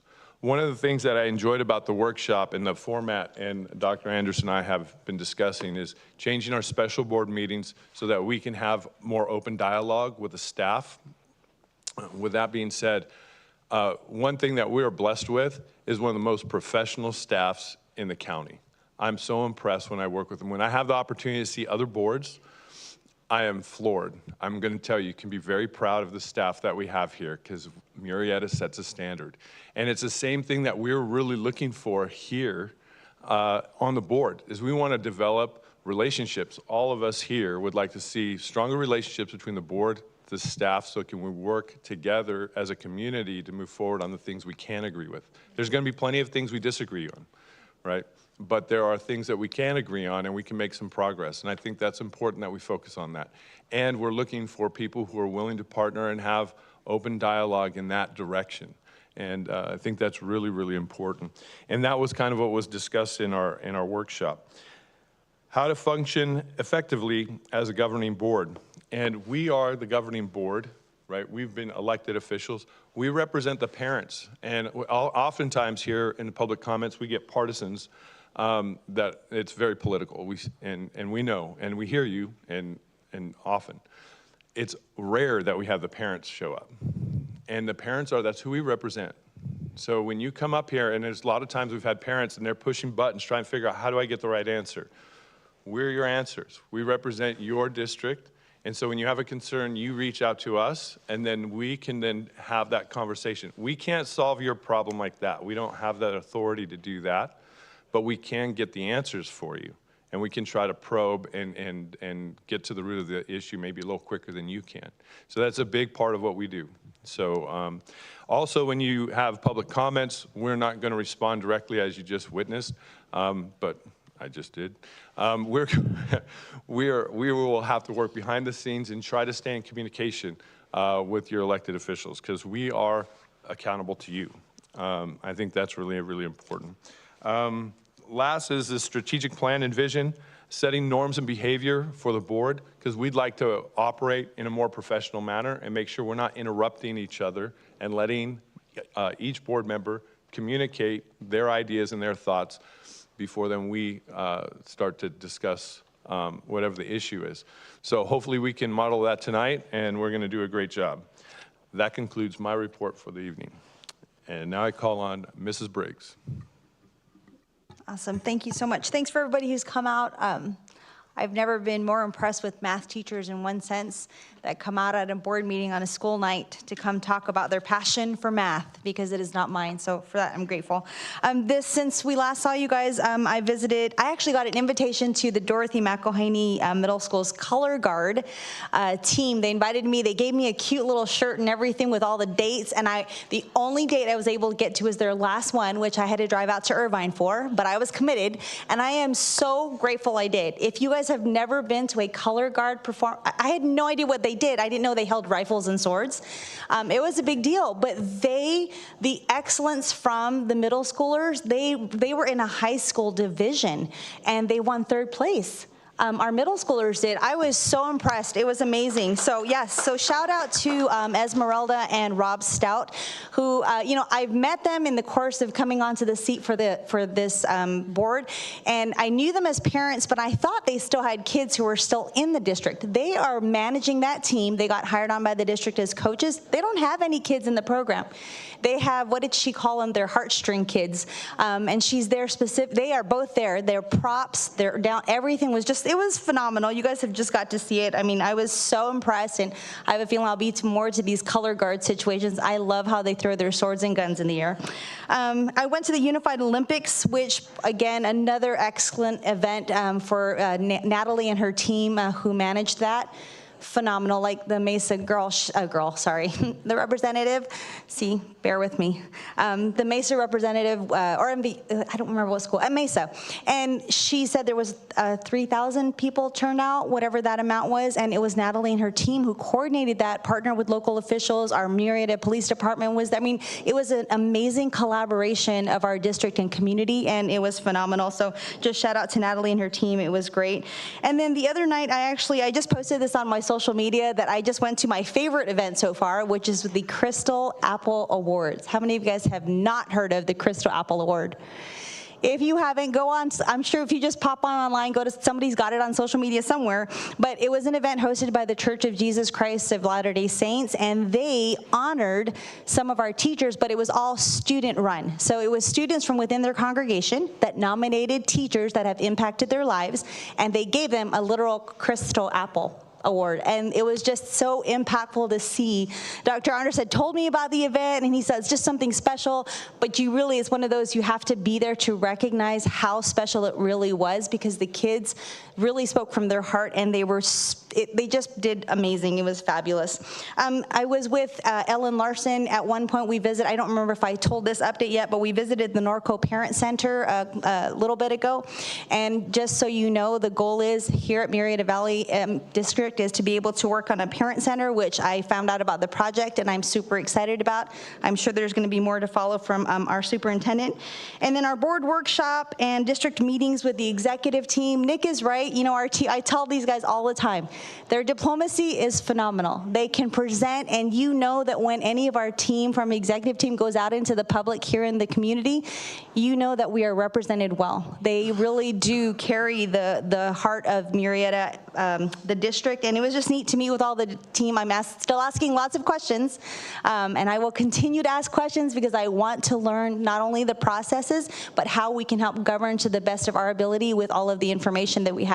And then my last closing statement would be, we receive emails on our district emails all the time, and if I don't respond as quickly, it's because it's not like my 9-to-5 job, so I'm not sitting in front of a computer or even have a district cell to reply. But please know that we are getting your emails, and I forward them as soon as I get them to an appropriate, typically it's Dr. Andres, who can help navigate somebody on his team who's the best to do that. But I just want to acknowledge that. Thank you for reaching out. Thank you for being willing to dialogue. There are people who actually have called me out from the community regarding some of the agenda items, and I just want to say I'm grateful. I'm always willing to hear and to have a dialogue as long as it's civil and we can have agree to disagree moments, and we can do that. And it's just been really good. I've had a very positive experience, so I'm very grateful. Great team for the executive team. Thank you so much. Mrs. Munoz.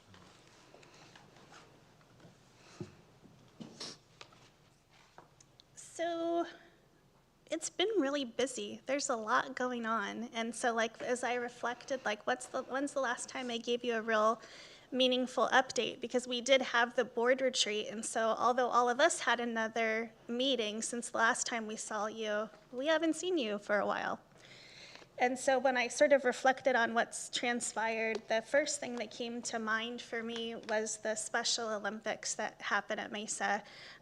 Myself, Nancy, and Eleanor attended that event, and it was really special. I mean, that is the embodiment of what equity, diversity, and inclusion looks like.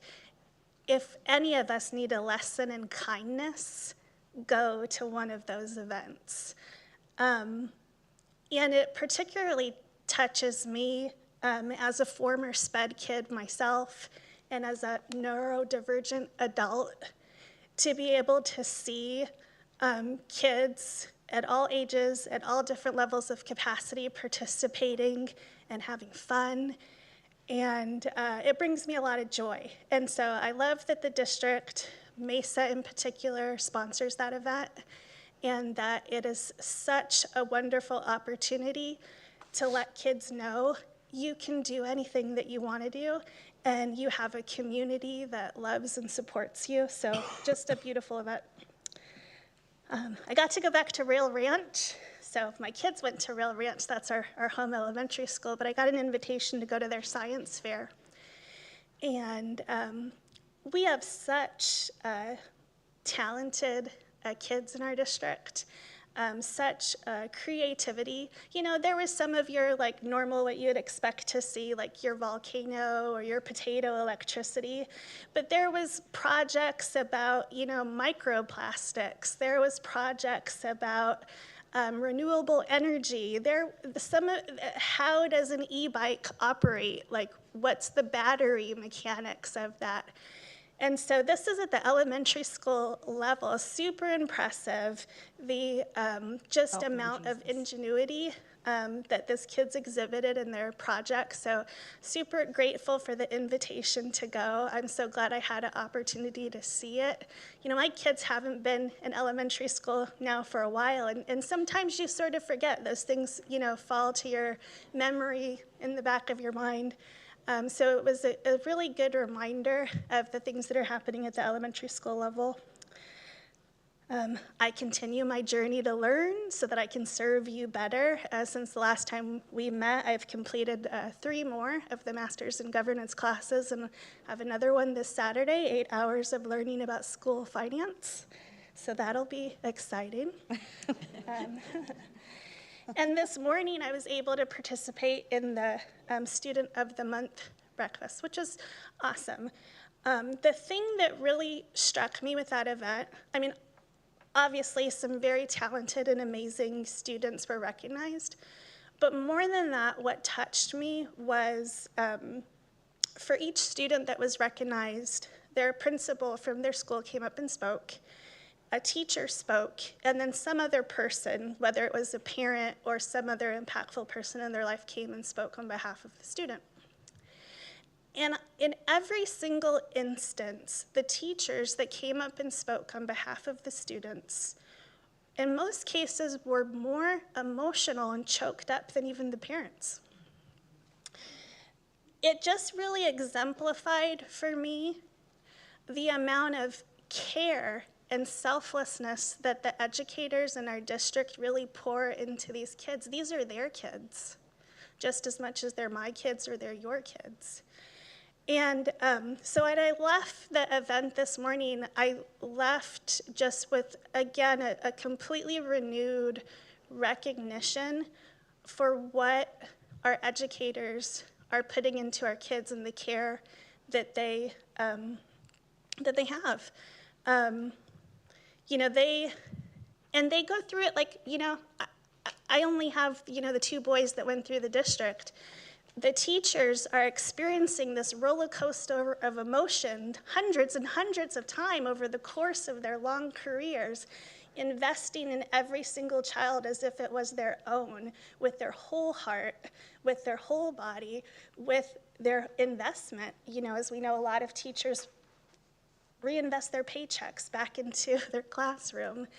And it just really hit me this morning, hearing the tears and the pride of these teachers in these students. So that was pretty awesome. So thank you.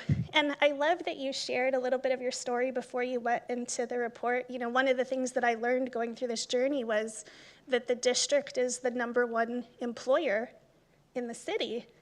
And you're right, like the classified staff is the backbone of the district and of our city, right? I always wondered, where do people work? They work for the district, and with a lot of care and a lot of pride.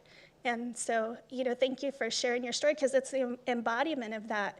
You're a parent, you're a contributor, And you're a teammate, and that's so many of our friends and neighbors that describes them. So thanks for giving it a voice. All right, thank you. Next is Mrs. Schmidt. Okay, good evening. It's been a busy time since the last time we met, as everyone has said. So since the last board meeting, I did 2 site visits to Chavela and Murrieta Summit, which I didn't even know that was a site, and I've got to tell you about it because it's so amazing. So for Chavela, 2 of my children attended Chavela, so it was neat to go back. It was kind of like stepping back in time, like, oh, I remember this and I remember this. So that was neat. I got to meet Principal Ham and see what a great rapport he has with the students and staff. As we walked through the corridor, like, kids would just come up to him and give him fist bumps and high fives, and it was just really neat. They were really excited to see him, and you could tell he has such a great rapport with all the students, and actually the staffs too. Teachers didn't care if he's coming in their rooms, you know, they welcome him, and you could tell that they're used to having him come in, so that was great. At Chavela, I learned about ROAR, which is at the end of the day where students check their grades and then sign up for PATH, which helps students become accountable for their learning. Like, they have to check their grades and then sign up for like tutoring type things. And I also learned about WEB, which stands for Where Everyone Belongs, one of their clubs. So I see that they still have great things going on at that school. I was able to visit 3 different science classrooms and an art class. And all the students were engaged and actively participating in each of these classes. And I just want to tell them, thank you for having me at your campus, and Chavela baby. That's their motto. They all say that, Chavela baby, so they'll know what I'm talking about. Then I also visited Murrieta Summit, the school that I told you I did not even know was a school in our district, this site, and it's so amazing. I met Dr. Gooch, and I learned about all the amazing opportunities at this site. The students get there, like growing fruit and veggies at a farm and donating it to the local food pantry. Their students are working at kitchens in the district and helping package items such as apples and the dressing containers. I also got to meet Mr. Van Dusen, the teacher, and he was, I think they were in the cafeteria area, and he had his whole students like introduce themselves to me, and wow, they were just amazing. And I could just see he really has a heart of service, and he's passing that on to the students, which was so nice to see. And he was so friendly and told me about all the amazing things the students who go there participate in. I learned that this site partners with local businesses, and students go to work at these businesses and get to interact with different community partners. So they're actually going to get paid and actually work real, I don't mean to say real, but actual jobs in the community. And so we have a lot of community partners, businesses that partner with this site, which is amazing. And some of the examples of the partnerships and jobs they have, one of the companies is called Abbott, and this company partners, and they have the students come, and the job that the students do is put the boxes together. So that's one of the jobs. I also learned that their students deliver the print jobs to schools throughout the district. And all the students, oh my goodness, they were so polite and respectful. And just walking down the hall, they would just come up to me and say, "Hi, I'm so-and-so. It's so nice to meet you." And oh my goodness, that was so refreshing, and just beautiful students and staff. And it was so, like, everyone looked really super happy to be there. So I think that's like the maybe hidden treasure of our district. That was an amazing site. So thank you. You guys are doing an amazing job over there. Lastly, last week I met with Human Resources, and they were also friendly and helpful and really helped explain what their departments do. And I appreciate them spending their extra time with me, as I was enjoying my meeting with them so much that I went over the allocated time, because I was just like, and then at band camp, and then at band camp, just talking with them. So I appreciate you guys for not kicking me out or So thank you. And all the things you guys do is just amazing. It's really eye-opening because I'm a teacher, so I don't see that side. I just see, in the classroom side, so it's really interesting to see the other side and what goes on as far as the business of running the school district. And then finally, I got to meet with business services. And again, they were all so helpful and patient with all my questions. I think like Eleanor, I have lots and lots of questions. And I went over my allocated time with them too, I'm sure, so I apologize. So I apologize to your families. But to everyone I met, I just want to tell you so much, thank you so much for having me. It was a pleasure meeting you and getting to know you, and thank you to the sites for having me at your site. All right, great job. And last but not least, Ms. Young. Good evening, everybody. I did attend several functions. For example, I was invited by the Association of Latino Administrators to attend an event in Riverside. It was called Championing Latino Students. I wouldn't have actually thought just to go attend that of my own accord, but when I got there, I realized it was quite a diverse crowd, so I look forward to doing that in the future. There were quite a few administrators from the county there. There were also, I saw several school board trustees from other school districts in the county. It was a really nice event with several speakers. I did accept the invitation from the Murrieta Valley High School teacher to attend the Museum of Tolerance field trip. That is a museum I have been there before. I really appreciate it. Yes, it talks about the Holocaust. It goes beyond that, and it really strongly encourages self-reflection. It really means a lot to me. I lived in Europe for several years. I've lived in 5 different European countries, went to their schools, worked there, and I have talked to several people. There aren't many of them left anymore just because of the time that's passed since the war. But several people have talked to me about their experiences, including even the host family I lived with in Holland, my Dutch host father, who, when I lived there, did not talk about it. But he's been talking up a storm. Like, he even took me to the house. He was a little kid when he was liberated, and he said, I was under that table, and I said, who was it? Was it, the Americans? Oh no, Canadians came into his town. But I've also been to 2 concentration camps. It's a very painful thing to do. I think it's an important thing to do. I took students, there's one that's actually on French soil that most people haven't heard of. It's called Der Struthof, and I took students there when we were on a trip to France. And some of them in the beginning were reluctant to do it. I would never force anybody or try to pressure anybody into doing that, but they actually all did in the end and appreciated the experience. I've also been to Dachau, which is outside of Munich. Anyway, one interesting fact that came up at that museum, like, what do people think the Jewish population of Europe was before the war? I thought it was higher. It was 1% before the war.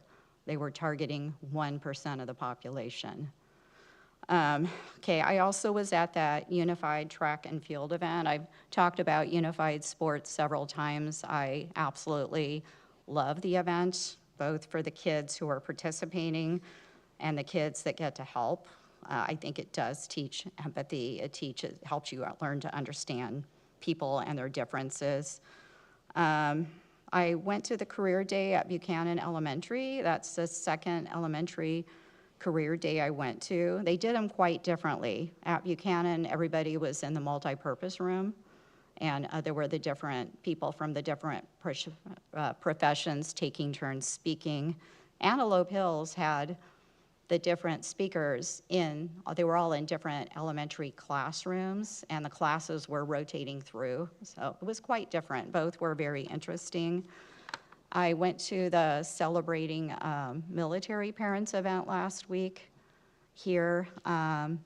It was a really nice, they had a nice breakfast for them. It was a nice, relaxing event. They did share information. I really appreciate the support system this district gives to military families. I was one of those kids. I actually changed schools 3 times in the middle of the year. Although I probably didn't bother me quite as much as my 2 sisters who struggled with it more than I did. And, you know, there were positive things about it. It's probably why I had the courage to keep moving to other countries. So I think it's a mixed bag, but this support system that this district is giving to the military families is much appreciated. I have a pretty good idea of what they go through. I volunteered at the firefighters barbecue on Saturday. I'm in this ambassador program through the Santa Rosa Plateau Nature Education Foundation. It's a huge event. If you haven't been there, I strongly encourage you to go. There were I saw quite a few staff members, families, you know, parents in the district. Dr. Andrus was there, I wondered why. So yeah, it was huge. I found out later there were people that I knew that were there and I didn't see them. So, but I was like, oh, yeah, you were there. And I also did go to the Crystal Apple Awards. It is a great event. You know, I appreciate, you know, what they do to recognize hardworking teachers. So I want to congratulate everybody who got nominated and also the people who actually got the awards. So anyway, that's all I have. All right, thank you very much. And now we move on to F, the consent calendar. Consent calendar items are voted on collectively as a group. Upon board member request, items may be removed from the consent calendar for discussion and individual action. Do I have a motion to approve the consent calendar items F1 through F3 as presented? So moved. Second. All in favor? Aye. Aye. Aye. Any opposed? Hearing none, motion carries 5-0. G, action item, information items. G1, approval of personnel report. I call for a motion. So moved. I second. All in favor? Aye. Aye. Aye. Any opposed? Hearing none, motion carries 5-0. I call on Dr. Andrus to introduce some of our new administrators. Thank you for the opportunity to introduce 3 of our administrators. I see they're here and they've braved the first 2 hours of our meeting. So first I'd like to call up Mr. Tom Patain. Tom, if you'd like to introduce yourself. Tom is taking the role of retiring administrator, Mr. Dale Velk, and he'll be all the way up to the podium. Come on. And Garrick, if he'll just queue up. Just introduce yourself, and he's taking the place of Dale, who's retiring, and he'll be really focused on school security and student discipline. Yes, thank you. My name is Tom Patain, and it's been an honor to serve the Dorothy McElhaney community for the past 12 years, quite a long time. And while I'm going to be sad to leave my McElhaney family, my cult family, very much looking forward to working with the communities from all 20 schools. Are there 20 schools? 19 schools 19, plus ATP, I'm rounding up. And yeah, you can have 20. Yeah, all 19 schools. So thank you so much for the opportunity. And I've been starting to transition into my new role a little bit and learning a lot and looking forward to new adventures. Thank you. Thank you, Tom. Yeah. Taking Tom's place as principal is Miss Heather Just, who has been an assistant principal for quite some time. Heather. Good evening, everyone. My name is Heather Just.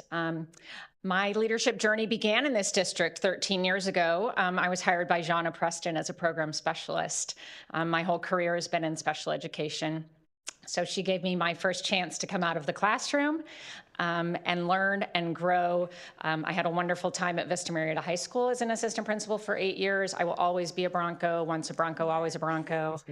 We'll never miss a Friday night football game. So I am so honored to be the new principal of Dorothy McElhaney Middle School. This is 30 years in the making. That's my entire educational career. This district has been a blessing. Both my kids graduated from this school district. My son is now successfully gainfully employed with Northrop Grumman with top secret clearance working in computer science. That's amazing. And my daughter is at Cal State San Marcos wanting to be an occupational therapist. She may come back and be an employee of this district at some point in time. Tom Patain and the staff at Dorothy McElhaney for the last 12 years have built a magical, magical middle school. We are very high achieving. The climate and culture is wonderful. The parent community is all in. They are doing all things right. So it's my job to continue that and continue that trajectory of greatness. And I'm honored, honored, honored for this opportunity. And we're also going to have a lot of fun. Thanks, guys. Thanks. Last but not least, and probably not the last time we'll see new administrators this year, this is Mr. Garrick Stein. Garrick, come on up. Garrick comes to us as an assistant principal at Alta Murrieta High School and now is at Antelope Hills Elementary School. I said high school. It's not Alta Murrieta High School. Sorry, that's not another one. Alta Murrieta Elementary. Thank you. Help me out, Garrick. No, you're great. My name is Garrick Stein. I've been the assistant principal at Alta Murrieta for the last 3 years. My administrative journey started at a charter school and then in Temecula Valley Unified School District, but it's been an honor to be here in Murrieta. It's been a privilege the last 3 years to be at Alta Murrieta Elementary School. It's been a blessing for myself and my family, getting to forge those relationships with the community, the staff there. With that said, I'm looking so forward and honored to be named the principal at Antelope Hills. I'm excited for this journey. I'm looking forward to maintaining the high standards there and continuing the excellent things that they're already doing. As Dr. Andrus has continuously reminded me, I have the exceptional joy of being there with his granddaughter. So I'm looking forward to that opportunity as well. Thank you so much. I know, right?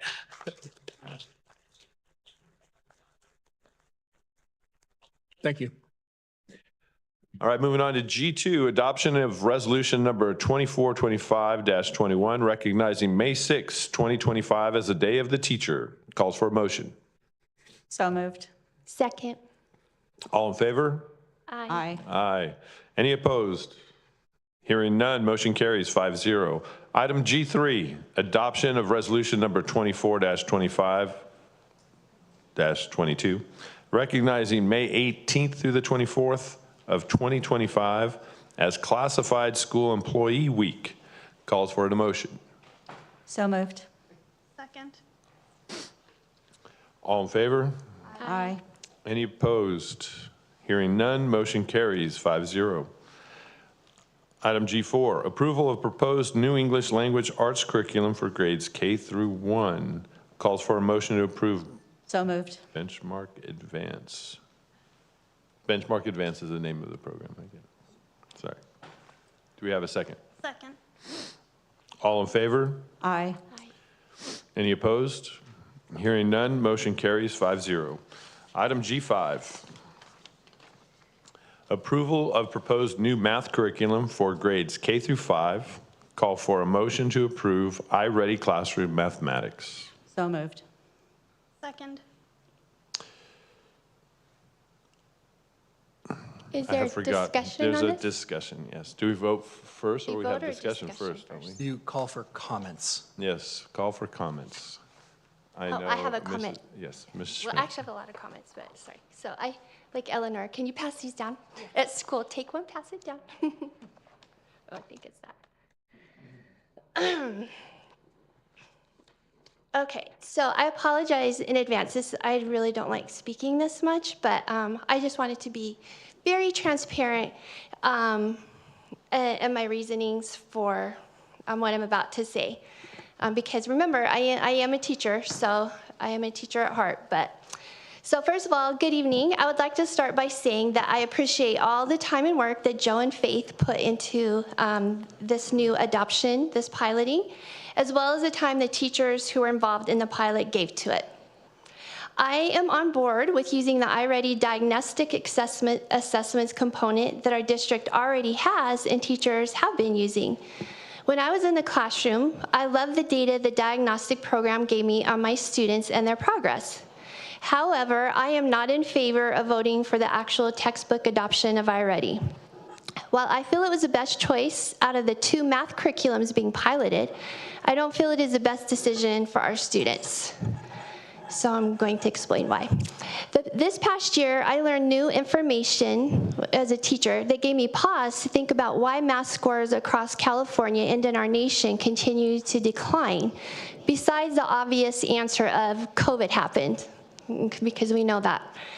We are several years out from COVID, and yet math scores are not improving at a rate like they were before COVID. In August, I attended a board member workshop in which a math expert who works at JPL, which is the Jet Propulsion Lab, and he's a scientist, he's in the STEM field, presented data on why the scores in math are declining. His study is included in the book that I've mentioned before, The Great Classroom Collapse. To sum it all up briefly, the standards changed to Common Core in 2010, and there was a new California math framework adopted in 2023. As we all know, Common Core greatly changed how we taught and how we learned math. 2010 is when the math scores for the nation in California went into a downward spiral. As a teacher, I did not know that. So this kind of opened my eyes to, oh, because I know teachers and we're always working so hard on math, but it's like we're spinning our wheels, nothing's really working. So this made sense to me and resonated with me. In addition, the CDE, which is the California Department of Education, adopted a new math framework in 2023, and this also had a negative effect on math scores. Criticisms of the framework are, it disparages procedural learning in favor of conceptual understanding. It discourages students from memorizing math facts, and that's why we have 5th graders who struggle in math because they don't know their multiplication facts. It delays teaching paper/pencil algorithms, and it demathematizes math. I also learned that the California math framework, so not the standards, but the framework, is not mandatory, which as a teacher with over 20 years of experience, I never knew. And in case you think it's just me, all the teachers I've spoken to did not know this either. I discovered that the math framework is optional and can just be used as a guideline. Teachers are always led to believe that the framework is mandatory to follow. The next piece of new information I learned is that the state gives districts a list of approved curriculum and districts pick from, and we don't have to pick from that list. We are able to use a curriculum that may not be on that list. This other piece of new information blew my mind as a teacher. We have been so conditioned that we must follow the math framework and pick curriculum from the list from the state of California. Knowing these 2 facts means that we are not limited to what California suggests, which, in my opinion, is fantastic because, in my opinion, California hasn't done the greatest job of doing what's best for students. When I got onboarded as a trustee, it was mentioned that teachers were piloting math curriculum that, quote unquote, followed the California math framework. That set off a red flag for me. I also inquired and learned how we pick curriculum and learned that there's a list of curriculum that the CDE approves. The district selected 4 programs based on what other districts were using and from ed tech reports. Then they narrowed it down to 2 finalists, and teachers began the pilots of the 2 programs, and iReady was selected by the teachers. Again, out of those 2 that they had to choose from, I think iReady was the better of the 2. I reached out to several math experts in the field, and I conducted research on the 2 curriculums being piloted. The math expert from the conference that I attended came and presented the data, the numbers I heard, to our executive cabinet and pointed out the flaws in both adoptions. He also came back and presented at our board workshop for everyone to hear. It has been known since December that neither of these programs would be the best ones for our students. However, teachers were given the 2 choices, and they picked the best choice of the 2. However, there are actually more than 2 choices with this new information that I just told you. Aren't our students worth considering other choices that would increase their math abilities? I know a lot of work went into the math pilot, But considering this new information and basically the freedom we have as a district and as teachers, I think we need to pause before spending a lot of money on a new curriculum that will last for 8 years. And some of you, if you're a parent, a curriculum lasts for about 8 years. It can go longer even. So it's a major commitment. This new curriculum will be very costly and has proven to be no better than the curriculum we already have. And you know what we have is Go Math. My district has it too. And I know most teachers don't love Go Math. Most of my friends too. But the facts is that it is better than the iReady curriculum. I can't justify spending tons of money on a new curriculum and all the training for teachers for another curriculum. Plus we have to pay for subs for the teachers when they get their training. When making big decisions in our lives, we may be leaning one way, but then sometimes we get new information that changes our direction. This is a similar situation. I believe this is a window for an opportunity to think outside of what we've always gone along with. We don't have to pick what the CDE suggests. As I said earlier, in my opinion, California doesn't have the best track record for doing what's in the best interest of students. My role on this board is to make sure our students get the best education and not just settle for something because that's what we've always done. I've looked through this curriculum and will say for kinder and first grade, it seems okay, maybe even for second grade, but for grades 3 through 5, the workbook consists mostly of word problems and very little procedural practice. It includes a lot of partner work, which is going to turn kids off. The problems include writing about how you got your answer rather than just solving an algorithm. Employers are looking for employees who are proficient in math and can do it quickly and accurately rather than writing about how their coworkers solved a problem. Currently, the US does not have a lot of students who are proficient in math, and that's why engineering and tech companies in our country are hiring people mostly from overseas. The US is ranked 28th out of 37 countries in OECD, which stands for Organization for Economic Cooperation and Development, in math, and this ranking is somewhat due to the changes I mentioned. I can see the iReady math curriculum being difficult for our EL students and struggling readers. It will be fine for our students who are already at grade level, but in looking at our 2023-2024 CAPS data from last year, we have 45.66% of students who have met or exceeded the standards in math. Now, I understand that Murrieta, we are above the California average, and that's great. However, are we really happy with under half of our students being proficient in math and the other half not proficient? In researching iReady, I also joined a social media group called The Science of Math, which if you want to go check it out, you can. It's on Facebook, and I'm not advocating that Facebook is like a research place, but this is a social media group where teachers and coaches, it's like a private group, you have to be a teacher and they approve you, where teachers and coaches give feedback on curriculum and best practices. Teachers who are currently using the program, so they've been using it, gave their feedback on it. Here are a few of the comments from teachers and coaches from across the United States. And so this is why I printed it out, because I didn't want people to say, oh, you're just saying that. So I took screenshots of it. And again, if there was positive things, I put those in there too. So you'll hear some positive things. I wasn't trying just to nitpick things that matched what I thought. But so the post was, because again, this is a group for teachers and coaches. Thoughts on iReady math program? Doing a pilot this year and I am not loving it. So that was the post. So I'm gonna read how they wrote it, and sometimes it's like texting, so it might not be grammatically correct or anything, so. So these are from teachers and coaches throughout the United States, not California, they're throughout the United States. Okay, so I'm going to read some of the comments. iReady doesn't include explicit instruction. It's a lot of student discovery and higher order thinking. I supplement with lower level tasks and explicit instruction on strategies. Another person said, how's your data? Everyone I know who uses it front to back here does less than amazing on state tests. Another person answered, awful. I dislike it so much. No, I love math and I love teaching. Much better options are connecting math concepts or jump math. So sometimes they give recommendations for different curriculum. Another person said, awful. I already did that one. Sorry, I don't want to do that one again. Another person said, that is exactly where I am. I love teaching math, and this year I dread it.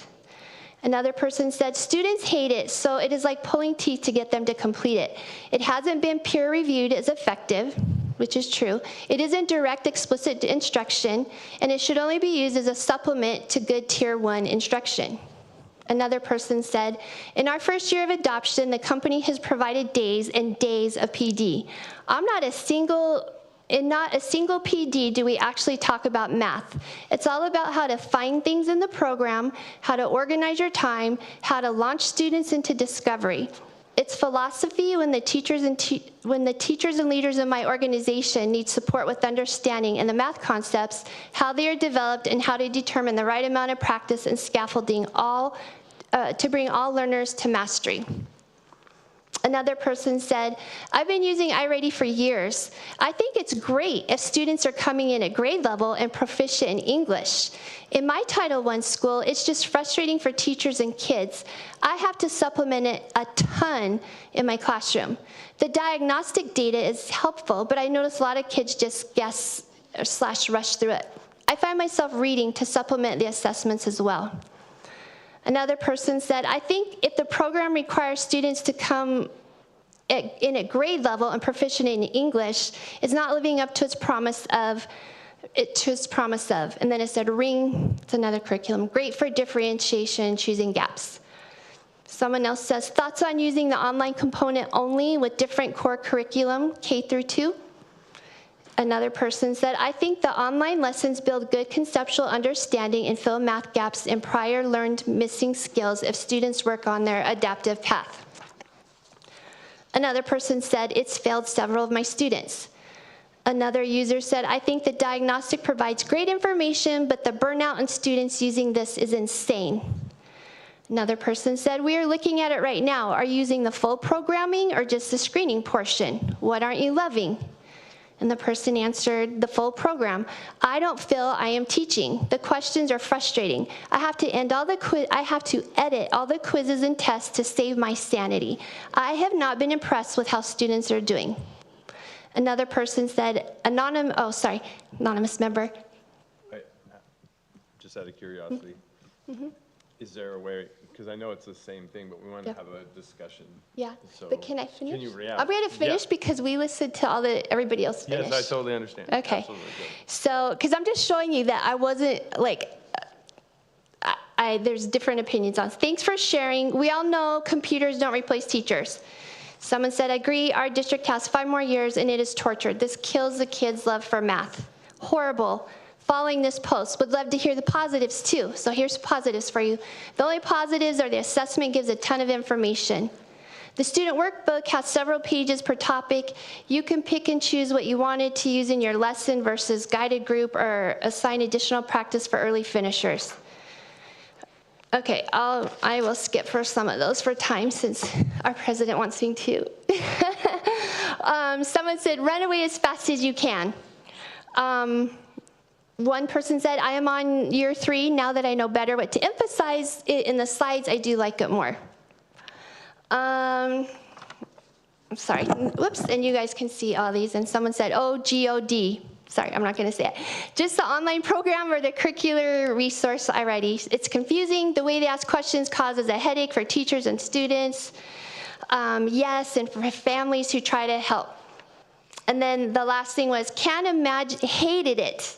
With 3 exclamation points. Can't imagine anything worse. We just got Go Math and it's amazing. And I know the teachers are gonna go, what? That's horrible. So I get it. Avoid at all costs if you have English language learners. There's a severe lack of practice in this program. Most of it is talking and discussing a few problems and analyzing them. Another person says they're impressed with it. Their students are grasping it. So that is why, and then additionally, Professor Ben Solomon stated on a webinar that was titled, What You Need to Know About Effective Math Instruction, listed this complaint about iReady.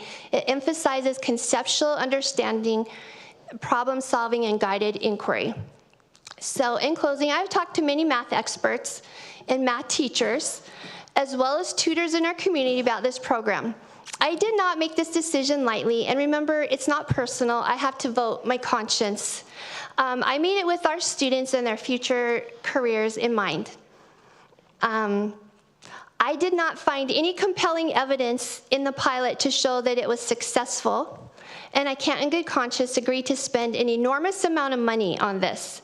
Going forward, we can use this new information and find a curriculum that will meet the needs of our students and prepare them for a competitive job market.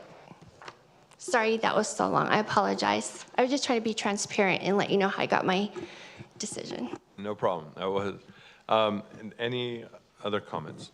Yeah, I have a comment.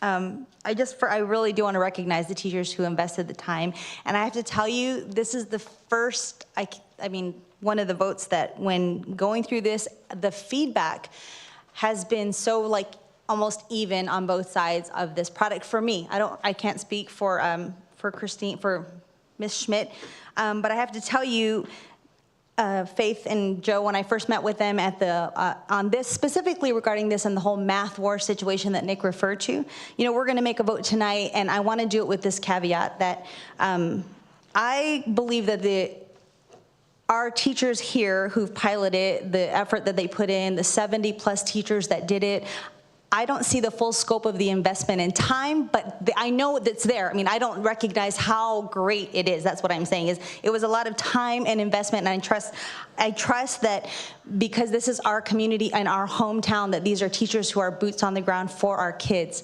And so I'm keeping that in mind, but balancing it with, when we did the board workshop and I learned about the math wars, and because remember, math education, the instructional education is not my wheelhouse, but connecting the community to our district is. That's where I sit on this board. So with the caveat, as we're going to do this, is that I would like to see Sugi on a professional development platform. So according to iReady, you guys have the professional development rollouts.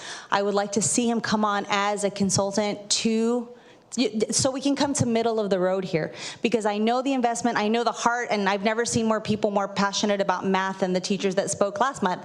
And it's pretty amazing, but I would like to balance that with Sugi, coming from that angle of the math wars. Is that fair, Joe, Faith? I don't even know who to address this to, Doc. Yeah. Somebody. I think that's something we can discuss. So there's been a request to have Mr. Sorensen, the referred to Jet Propulsion Laboratory scientist, who, from what I can gather, and I have a call with him tomorrow to discuss a consultation if he's going to come in and do a research project for us. To do that, because I think that's really his strength, is the data analysis, which is what he presented. Which, when I met with the curriculum team, they agreed with a section of you, but it's saying not 100%. I understand that part, but there are things that we can agree on. Right.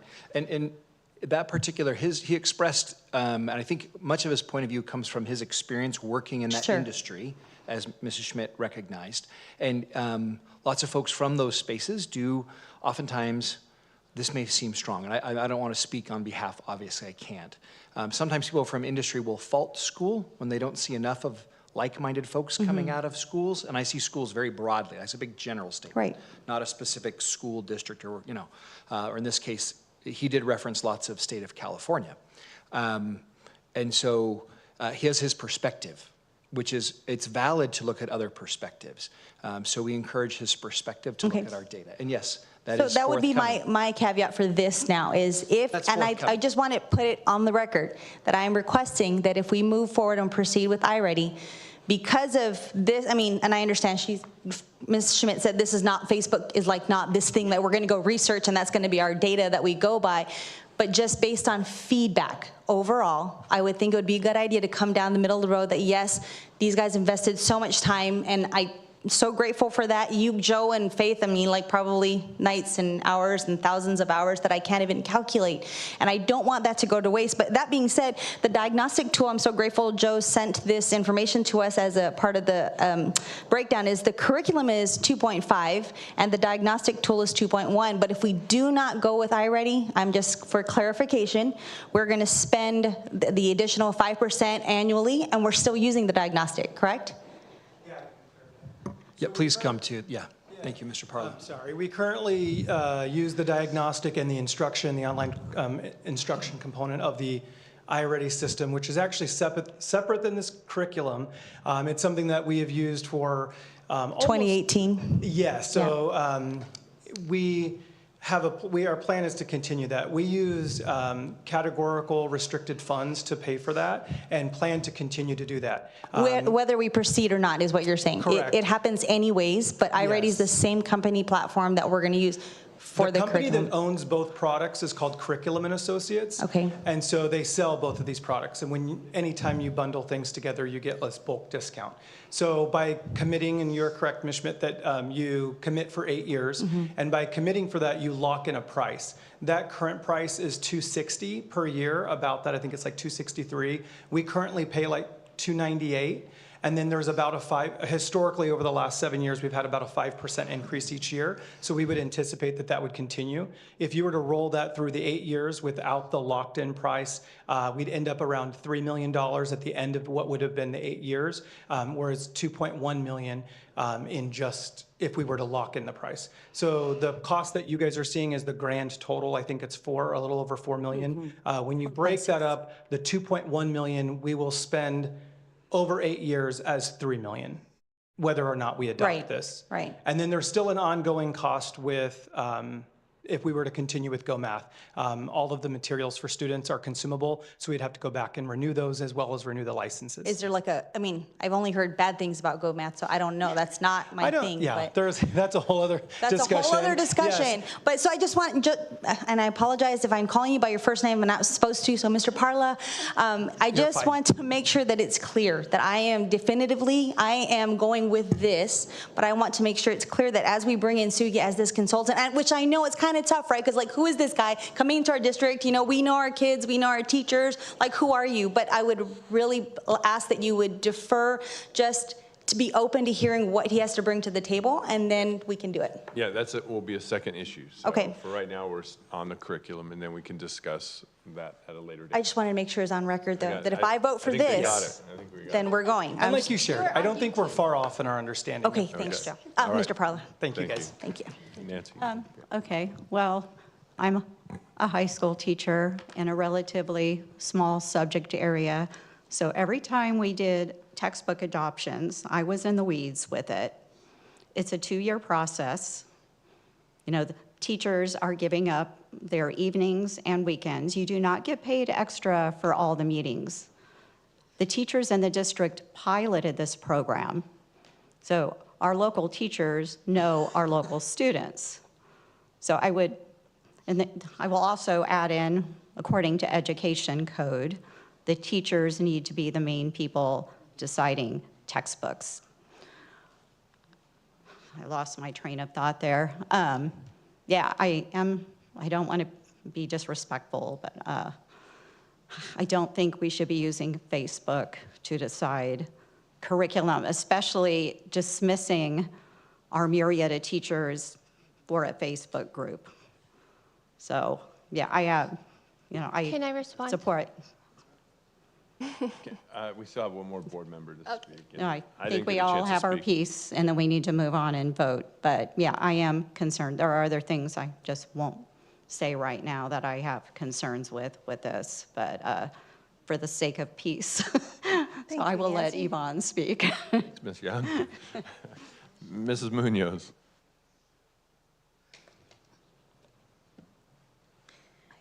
I would have never guessed in a million years that math was such a controversial topic. I'm always amazed at how much I learn every week in this position. I've been pretty transparent that myself and my kids have all struggled through math. One of the teachers that came to talk to us in the last board meeting was actually one of my kids' teachers. You know, sort of since the beginning of time, we have trusted the education and rearing of our nation's children to educators. And I'm not the person to break that tradition. So I heard 85% of the teachers supported this. you definitely know way more about math than I would or do. And so, but I do appreciate the time that you took to research it. I also appreciate, the sharing of information, that there's other options out there. But I also have to believe that even if our local teachers were only given 2 options, if neither of those were going to benefit the best interests of the students, that they would have been vocal about it. I know that the teachers of our districts are anything but shy, and I appreciate that. Anyways, thank you for the time that you put into the pilot, and moreover, like I said earlier, that you pour in every day to our kids. Yeah, I was gonna, I'm a teacher. I'm married to a math teacher. Sorry, not math, science. I'm a little ill right now. I'm a little ill. He's a science teacher. Sorry, Mrs. Pardue. And I teach economics. And like I said, one of the things about putting me up on this seat was the concern about the declining skills that I see. And some of that's math, right? Some of that's math. But the elementary school stuff is out of my wheelhouse. And so I asked as many people as possible, including Miss Lisa Murray over here, to get some feedback about what's going on with math, and reached out to the elementary school teachers that I know. And it was interesting to hear the different feedback. I listened to Dr. Sorensen, and I think it's just important, and that's why I was in my opening comments. I think it's important for us to just acknowledge that there is at least some debate about how we teach kids, and that there is some decline in some of the skills across the country. I know our district is pretty amazing. I am very proud, since people have been giving shout outs to their kids and stuff. There's a Pardue out there who has doing quite well in Calculus 3. So our district's doing something right for a Pardue to be on Calculus 3, all right? And so I get it. I actually hear both sides. And I understand that in a way, the 3 of us represent a disruptor, right? It is a new thing that's happening nationwide, and I think that's what makes things uncomfortable, is that you have people that are challenging the norms. I think Ms. Munoz brought up about trust. I've always trusted. And somewhere around COVID, there's been some distrust. And so what we're trying to do is find ways to mend, right, to fence and see if we can find common ground on these issues. So I do appreciate the work that the teachers have gone into. And the other thing I know as a teacher is that curriculum, like, I hate to say this out loud, but teachers teach their own way and style. Each teacher is very different. I'm a unique flower, I will tell you that right now, when it comes to my classroom. I do it the way I do it. And we'll get new curriculum, and I take what I like and I leave what I don't like. And that's how I do it. Now the rest of you, I know there's younger teachers and some other people who lean heavy on curriculum, and that's another argument for another day. But I think it's just important for us to recognize that what the teachers do in the classroom matters. And I think that's a really big element to this, aside from the curriculum. It's just how are we teaching in the classroom? And it's something we can discuss as a community, as a group of educators and adults and stakeholders that really care about our kids' education. So that's what I have to say about that. I'd like to call the question. All right, so this will call for a roll call vote. I'm sorry, it's all out of order here. I'm gonna go Ms. Young. Yes. Mr. Pardue, yes. Yes. Ms. Briggs, sorry. I'm following. No. Mrs. Schmidt, thank you. And Mrs. Munoz. Yes. All right, motion carries 4-1.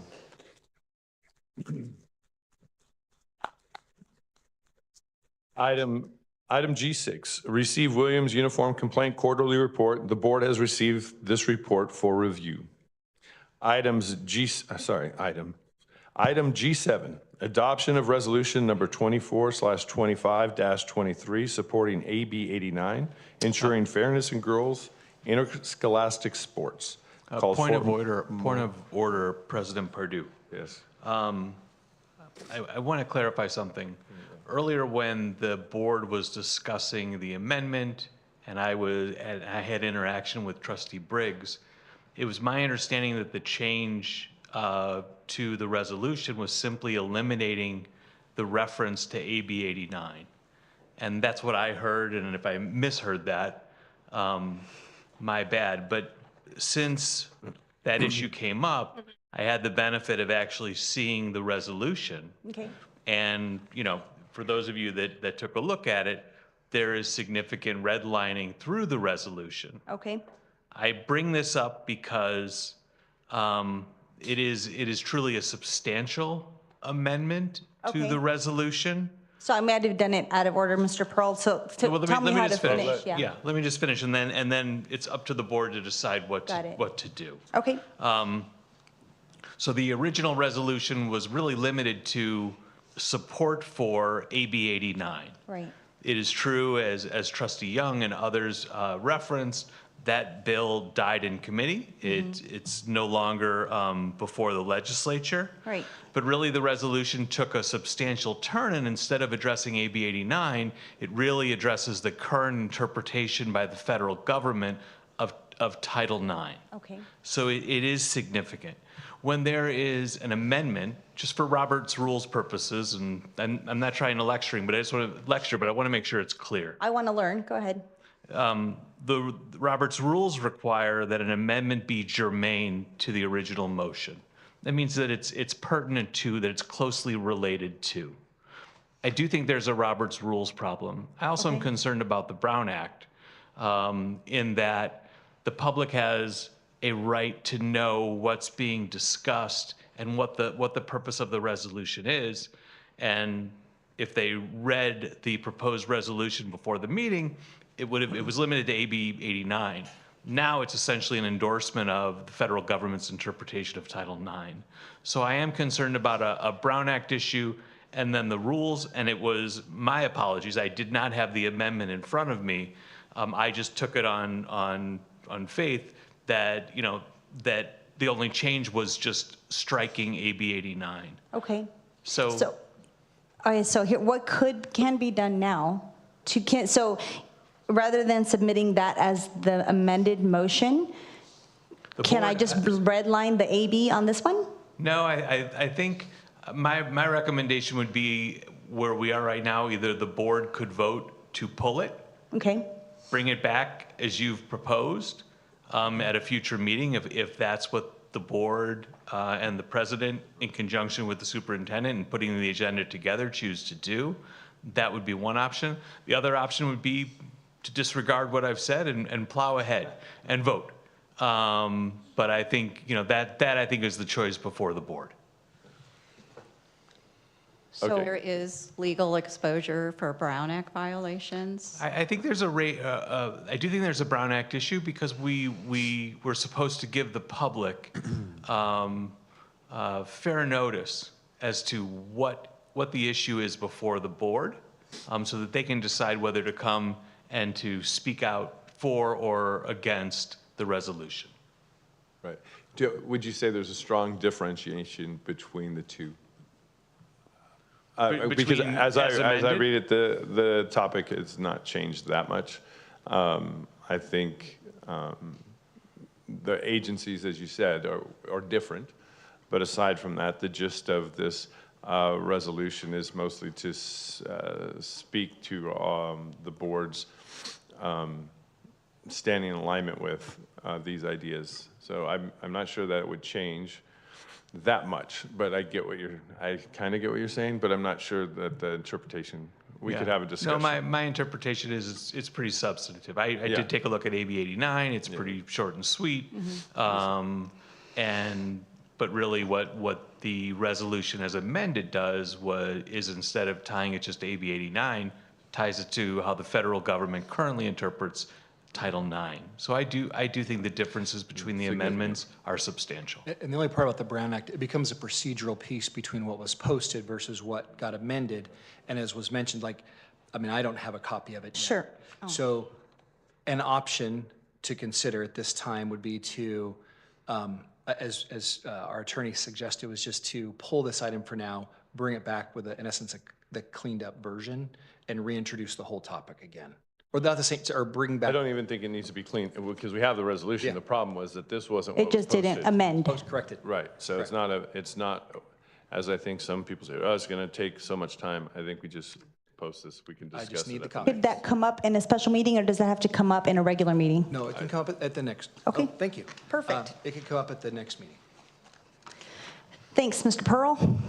You're very welcome. So procedurally, Mr. Pearl, what will we need to do at this time for G7? So we would move to pull, or we could move to continue. So I move to pull the resolution for the next regular board meeting. I'll Why not second the it. special? You want to? I don't think you can do this at a, Yeah. you don't normally do this at a special meeting. Our next meeting is a regular board meeting on May 8th. Oh, So that's our next meeting is May 8th is a regular board meeting. okay. There you go. There you go. I second the motion to pull. Well, she seconded. So, all in favor? Aye. I'll get this down, everybody. Any opposed? Hearing none, motion passes 5-0. Item G8, approval to renew contract with Driftwood Dairy to provide milk, dairy, fruit, juice, and ice cream products for the 2025-26 school year. Calls for a motion. So moved. Second. All in favor? Aye.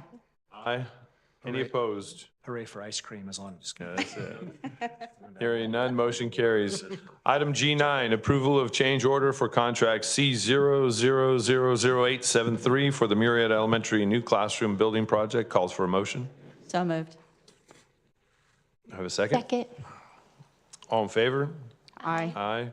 Any opposed? Hearing none, motion carries 5-0. Item G10, approval to award a contract to C&M Painters, Inc. in the amount of, that's a lot, $205,000 for the summer of 2025 exterior painting project. Calls for a motion. So moved. Do I have a second? Second. All in favor? Aye. Any opposed?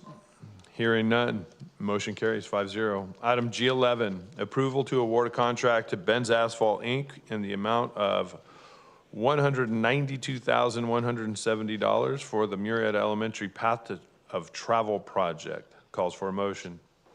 So moved. Do I have a second? Second. All in favor? Aye. Aye. Any opposed? Hearing none, motion carries 5-0. Item G12, adoption of resolution number 2425-24, authorizing participation in the South Coast AQMD Lower Emissions School Bus Grant Funds. That calls for a motion. So moved. Do I have a second? Second. All in favor? Aye. Aye. Any opposed? Hearing none, motion carries. Adjournment.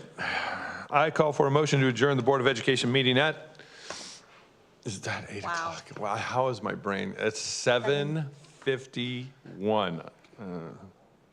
Calls for a motion. So moved. Second. Second. I'll do it. Let's go. All in favor? Aye. Aye. Meeting is adjourned.